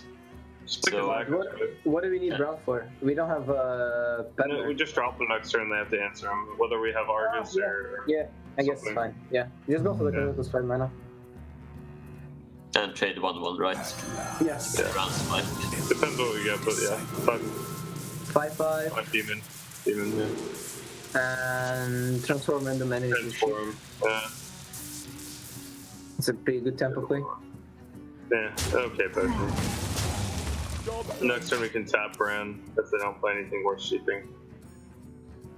It's like if it's Fenrir, we go for 5. So cool to see Liquid's game plan here. They're going for a tempo-style game. They realize that Luminosity, since they use the Innervate and the Nourish for cards early on, they're going to be mana-starved. So Team Liquid trying to just muscle them out of the game with stuff. Yeah, there's definitely a matchup where the tempo is very important. You want to get to the point where the druid is forced to react to you. That's why cards like the Mountain Giant and Twilight Drake are so valuable early on. Liquid doesn't have those, but they do have the ability to really put Luminosity in kind of an awkward spot dealing with what they have. Though they are walking right into a swipe from Luminosity. That said, it forces Luminosity to take a fully reactive turn and not develop them themselves. Yep. Though Team Liquid doesn't really have any proactive plays to make going into the next turn. They have Faceless Shambler, but that's not an actual 4-trap. You need something on the board to sort of activate that. So going to be hoping for one of those threats off the top of their deck. They do have Kazakus Potion if they want to just play it to make a 5/5. Though that's a little bit inefficient when you do have... Oh, speaking of those threats, that is a Mountain Giant. One may describe that as UC. Super easy. They're going to hope it lives for a turn so they can use that Faceless. But let's go ahead and take a listen into Luminosity to get their thoughts on this turn. What if we don't remove this? Good. Is that unreasonable? Why? Seems unreasonable. If we like Drake, he domes us. Maybe he removes the Drake and domes us, and we can go auction it, bait, mulch. Or like use It's this. too greedy. That getting cute. We should play for tempo. We should. We have to mulch, and I think we hit the Drake with it. These auctioneers are gonna be so bad. Yeah, but we have stuff to do for a few turns. Like You for can the Faceless next Shambler if we don't kill it. 9 mana before we have to auction Oh, it. yeah, We'll see yeah. more cards. We'll see 3 more cards. Yeah, let's Drake. Let's Drake and see. Yeah, don't play the top deck one. Play the far left. Yeah. Just do it. Yeah. There's Gives them less info about our hand. Yeah, it looks like we're setting this up. Yeah. Oh, Yeah. All right, I'm gonna slow down now a bit. Final cakes! Get your final cakes here! Job's done. I think we play Jiraxis on 9. Almost definitely. We don't have LE left yet.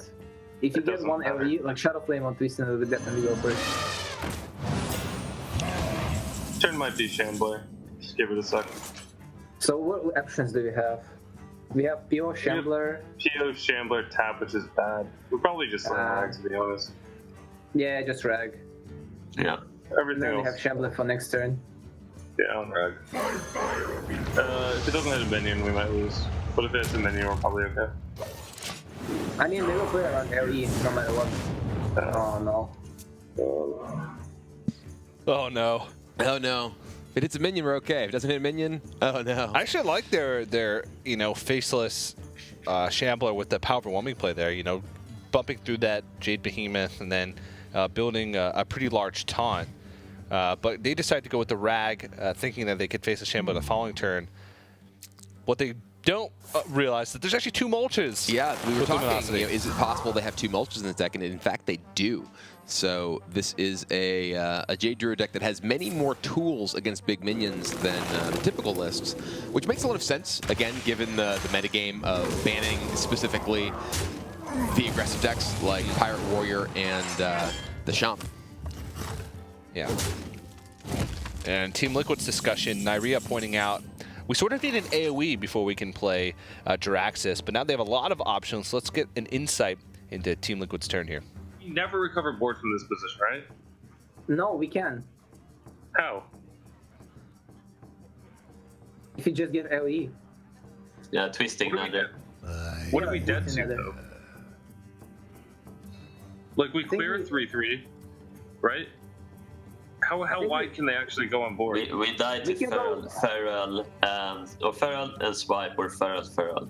We can go, like, we can just go Dirty Rat, Siphon Soul here. How do we get bored? It's bad. I mean, if it's a bad target. If not, we just go for, like, minions. And then just, like, Demon Rest next turn.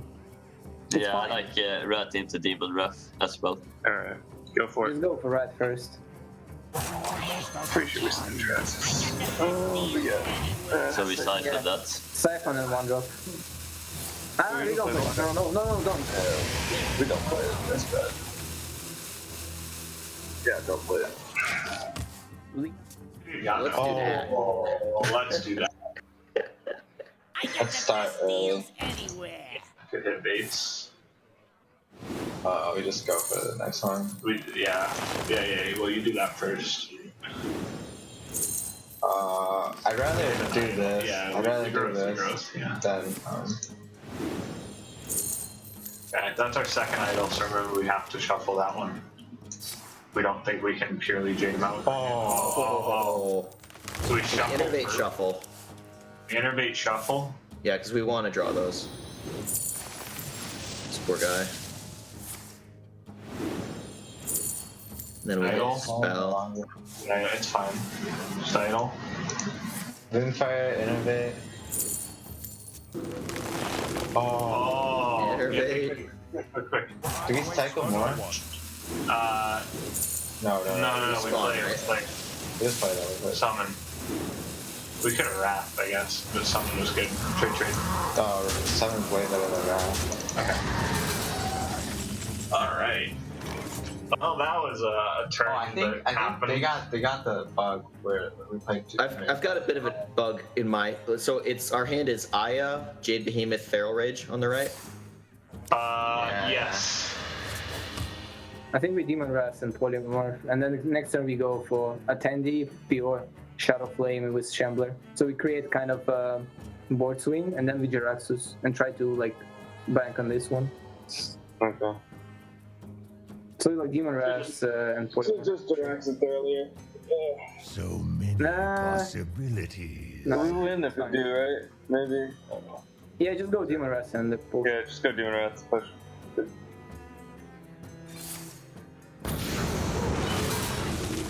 Job's done. Good. Is that good? I don't know. Probably not.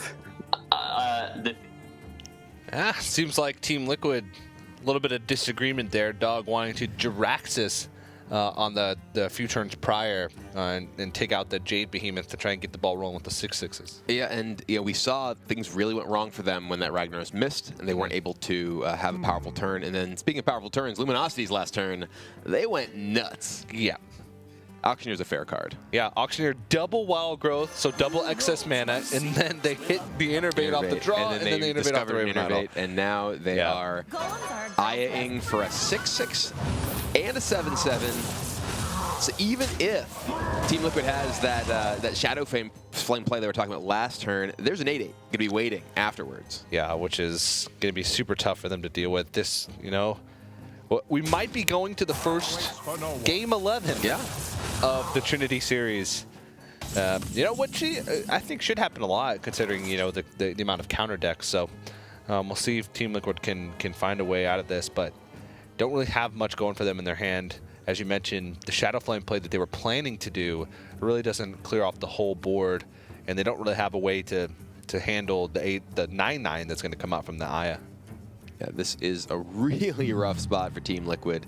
At best, they can clear off this board, be left with a huge minion on the opposing side. Let's hear how they're planning on dealing with it. And then we develop your axis. Are we tapping? We only get one draw. I mean, if we clear now, we can tap, right?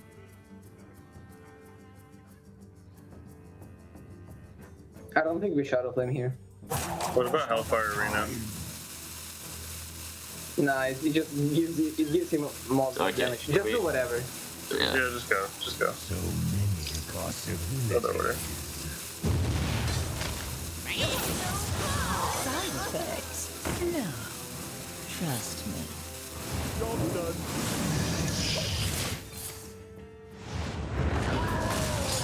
Yo, we learned a lot of cards from his deck. It doesn't matter. We're about to win. We're gonna win. What's the worst? Like, what don't we want to reveal? We wanna. It doesn't. We already revealed a lot, right? Like we've revealed all we play the 4 and the 6. The rest of our deck. I don't think we play both. We played another, and we might. Does that matter? Well, we have so much damage on board. Oh, does it play around empty type? Well, we have Dirty Rat. He already did Dirty Rat, so it does play on MC tech to do nothing. Okay. This is okay. The rest of our deck is all standard cards. Alright. Tap, right? No, we're dead if we tap. We have to Reno Blast Potions. Do we? Yeah. Yeah, we kind of have to. Yeah, it's fine. Yeah. Go Yeah, for we it. have to. We're gonna be rich. Tapping another.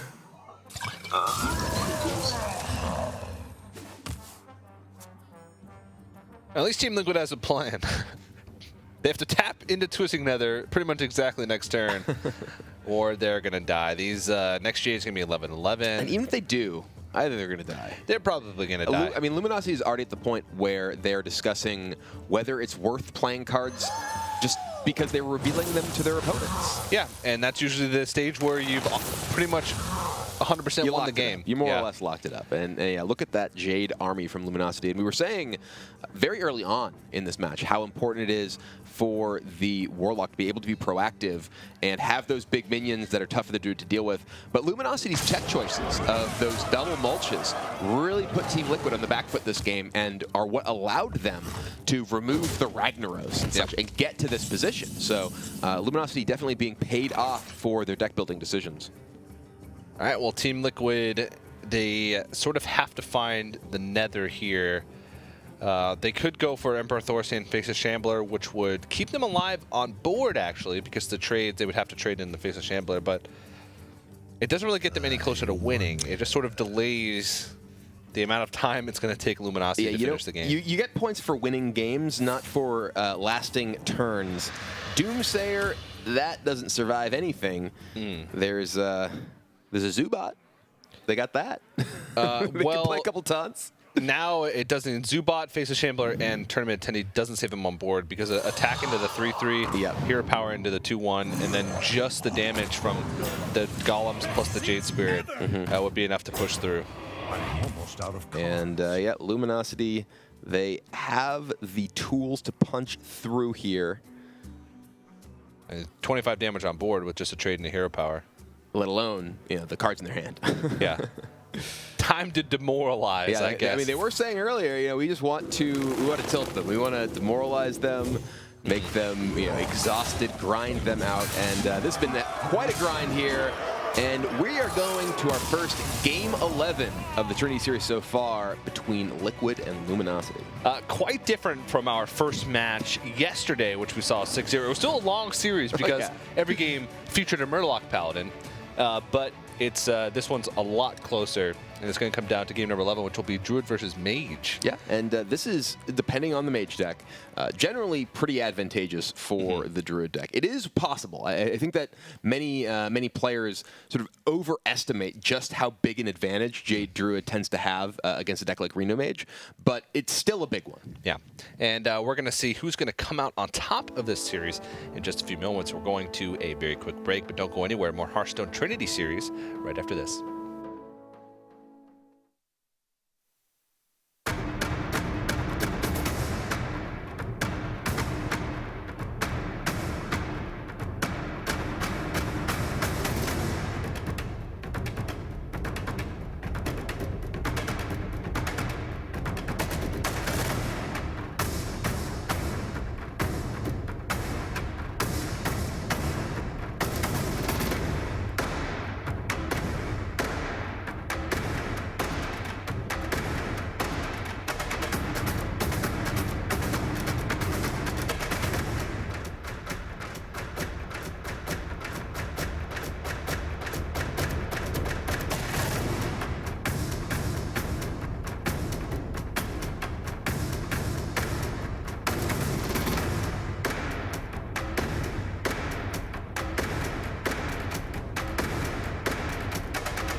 Hello, everybody, and welcome back to the Hearthstone Trinity Series. We're about to see the conclusion of the match between Team Liquid and Luminosity. It's going to game number 11, Kibble, the first one of the Trinity Series. I'm super pumped.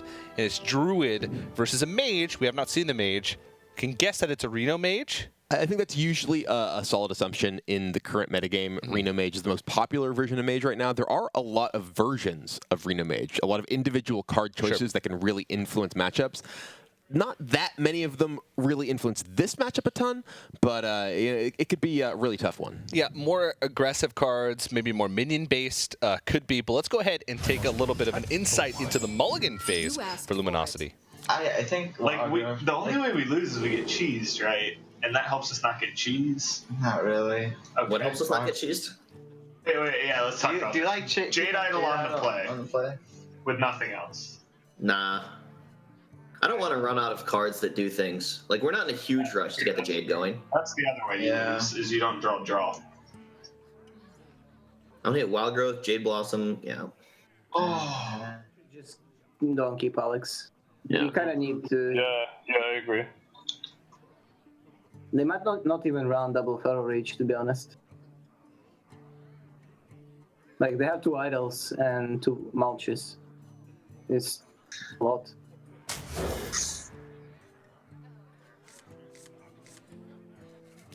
That was nice.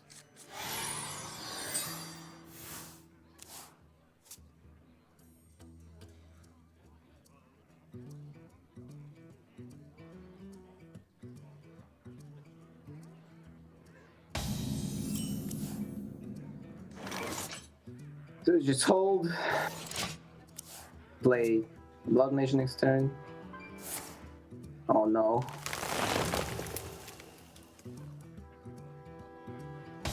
Oh no.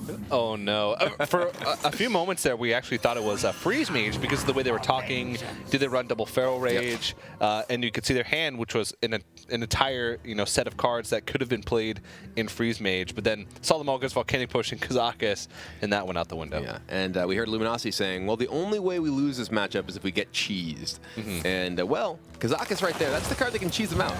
Yes, it can. That's actually one of the big reasons that I like running the Inkmaster Salia, because it is a card that can give you a way to beat a deck like Jade Druid. If you're able to make a big minion early alongside, say, like summon an 8/8 and buff your team, or summon an 8/8 resummon, can give you bigger minions faster than Jade Druid. Yeah, you can play the Inkmaster Salia plus a 10-mana potion in a single turn. So. Yeah, that can be a lot. Or the Pyroblast, which we saw was in Luminosity's Reno Mage deck earlier. But it feels like Luminosity has, a great start. They got a lot of ramp early on. They got their Jades rolling early on, and they already have the Gadgetzan Auctioneer to cycle through their deck, which is exactly the draw that they were mentioning in their opening hand earlier on. This is a really rough spot for Team Liquid. They're already behind on the board. They coined out the Water Elemental, hoping they could have a bit of pressure to, as we were mentioning, keep the initiative, to actually put pressure on the Druid deck. But now they don't even have a great answer to this 3/6. They're going to go ahead and Kazakus it up, 5-mana potion. And we see Sho with his head in his hands here. He is not thrilled by the options. Oh, Mystic Wool, but it's only one since they got 5 mana. We'll take a look at what they got. There weren't... it's not even a situation where they have tremendous options here, because the resummon at best gets back maybe this Water Elemental and the Blood Mage Thalamus at this point. And now, that Innervate picked up for Luminosity. This is going to be a big Auctioneer turn. Yeah, and the potion we saw for just a moment was summon 2 friendly minions that have died this game and draw 2 cards. Okay. So that can dig you through. You want to have as much stuff to the board as possible. Mm-hmm. The draw 2 cards is okay. But you'd much rather have, say, resummon and make a 5/5, or resummon and deal 5. Especially right now, they aren't really in a position to deal with this Auctioneer without pretty much spending their entire turn doing so. Yeah, and I think a Wrath for 1 here could be in order because of the fact that they're still only taking out 1 of these minions. Mm-hmm. So maybe try and dive through. But let's go ahead and see if Team Liquid's formulating a plan to deal with this Jade Druid.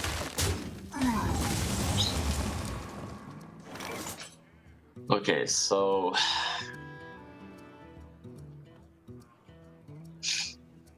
do you value Forbidden Flame more than Volcanic Potion? The Volcanic Tincture, I think. Right? I wonder. Yeah, I think Forbidden Flame is better, right, than AoE. Yeah, Forbidden Flame is just better. How big is the Jades? They are 2/2s, right? So they still die 3/3. Oh, okay. You like Forbidden Flame? I wonder. No, I like Potion here. I like Potion here. Potion is useless. Yeah. Afterwards.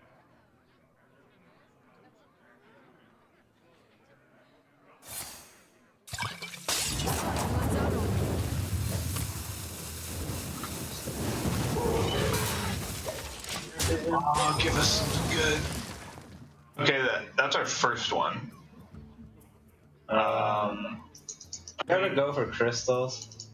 Wait. What? No. You mean Jade Blossom?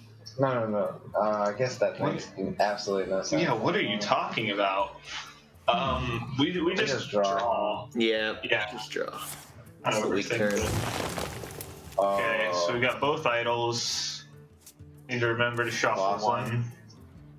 Yeah, we Blossom, right? Yeah. 3/3, we get extra mana to play with. He's going into 6 mana, his potion's gone. Or no, his potion's still. He still has his Kazakus. Okay. Oh, that's pretty good. We can. Yeah, we blast here, right? Yeah, you have to blast.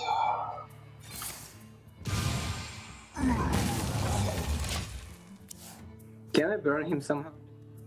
So one of the biggest things to note that Luminosity was pointing out was the potion. You know, that's one of the ways, as you mentioned earlier, they can get cheesed, as they put it earlier on. So now that the potion's out of the way, they're going to be feeling pretty comfortable moving forward in this match. They do want to make sure that they keep control of the board and keep presenting threats. And their Jades aren't too big right now, but they are going to be 4-4, which is at the point where they start to get out of control. I mean, they're big enough, and they have a ton of mana to work with. Even though they did not go for the plan of Nourish for Crystals that was presented last turn. Yeah, they can have the Bran into the Jade Spirit they just picked up, and then even Jade Idol wants to make a guy, wants to put in their deck. That's a lot of pressure right away. They can't overdraw. We heard them briefly mention that as we switched over to Team Liquid. They thought they were going to be able to with the Blood Mage being taken out, but Team Liquid did have the Arcane Blast to utilize that last mana. So I wonder if they're going to try and clear the board here and utilize the Innervate. They do have double Gadget Auctioneer, so they still have one more, so that Innervate's going to find a lot of use later on. And it looks like they're just going to go ahead and Hero Power it down after they make this big board full of Jades. So definitely a powerful play. Yeah, this is a really rough turn for Team Liquid here. They don't even have like a Flame Strike to clear this off. Acidic Swamp, who's kind of a dead card in this matchup, just a 3-2 for 2. And yeah, this is looking really rough. Team Liquid came out to a really strong start in this match, in the series, but they have really struggled against this Jade Druid deck. Yeah, let's go ahead and take a listen into Team Liquid to see what they're going to do to overcome this Jade Druid deck. What a good spell. Trade into the Bran. Yeah. We kind of need to hope for Flame Strike next turn. Yeah, it's our only like card.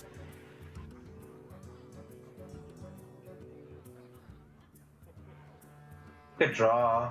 When do we want to shuffle? Do we want to, like, how likely are we to lose if we don't shuffle, right? Like, don't we want to find Gadget, Fandral, Azure Drake, not Wild Raven Idol? Do you want to just dome him with the Starfire? No. Let's wrath for one first, right? Yes. Let's wrath for one first. That's happening. That happens. Oh, now we. Okay. Now we should. Maybe just dome him with a Starfire. We could shuffle, Nourish, and Hero Power that. And or make a dude. I like making a dude so that when he Flame Strikes, we still have stuff in play. So you like? I want a Jade Spirit this turn. Okay. I want a Jade Spirit and shuffle. Jade Spirit, shuffle, Hero Power. Yeah. Jade Spirit, shuffle, Hero Power. What about just doming him with a? Don't dome it. Don't dome it. No, make the dude. We want to play around Flame Strike by having a dude. Shuffle makes no sense. Shuffle. Sure. Yeah. Go ahead and get those Jade in the Spirit. deck. Punch it. This way. I mean, I guess yeah, this is a 7/7. Never mind. yeah. These being at Do you remember the spot we were in like game whatever when we were the mage? Yeah, they're in the same exact spot. One draw from Kabbalistan to get to not die. I think we can get Earth Elemental, right? I mean, there's not much else we can do. Yeah. We can end on the 0 mana spell on 2/1. It also kind of, we don't die. What if we Dirty Rat? I mean, the only way we win is them running out of card draw. So if we Dirty Rat and Auctioneer, we might be able to win. Maybe. So, actually, Dirty Rat. And then next turn we rip the Flame Strike. Or we rip, like, I don't know, Cabal's Tome or something. So just Dirty Rat into Ooze, Forbidden if they pull the Auctioneer. Yeah, just go for it. Dirty Rat's the best play. Runs out on me. Just do it faster. Yes, no. Have Auctioneer. Alright. Polymorph the 7/7, play Ooze? No. Pin and Forbidden Flame that 6/4. Yeah, that's good. They probably have nerves in their Well, it seemed like Frozen really wanted to go to the dome with the Starfire. That's so funny. He asked 3 times. 3 times. How about we just dome with Starfire? How about? And every time, Chucky immediately said no. That was probably actually my favorite team interaction of the entire tournament. Yeah. That turn where 3 times Frozen's like, "Let's get him. Let's dome him with I the just want to get Starfire." him." Yeah. A little bit over eager there. I mean, I can respect that. You know, they missed 5 damage, Smork. Then he realized that, oh, wait, it's a 7/7. Let's just summon a 7/7. Yeah, it is very late for these players. As you mentioned earlier, Chalky and Frozen playing from China, Dog as well. So I believe it's approaching 5 a.m. for them. So yeah, maybe even surpass. But it won't be like that every week for them. They'll be returning shortly to participate in the future weeks. But again, you heard Luminosity mention this is the exact same spot that they were in earlier on when they were the Reno Mage against Team Liquid's Jade Druid. It's just so hard to get through threats after threats after threat. Your whole hand is reactive, but not reactive enough to where you can clear off a board full of giant threats. All right, they got a Kabbalist Tome here. Interesting, because they actually have, I believe, both Blizzard and, or have they played Blizzard? They played Blizzard. They have Frost Nova left in their deck for sure. Yeah. So well, potentially. If they run a Frost Nova, yeah. They have Frost Nova in their deck. Anyway, let's hear what their plan is to deal with this seemingly insurmountable situation. I mean, there's nothing else we can do, right? We could also get Nova Blizzard, I guess. What to do? Yeah, that works too. What to do? I mean, yeah, just go for the Kabbalist Tome. I mean, Arcanine Lake. Runs out on. No, We don't run Nova. Nova. Yeah. Okay. Ice block.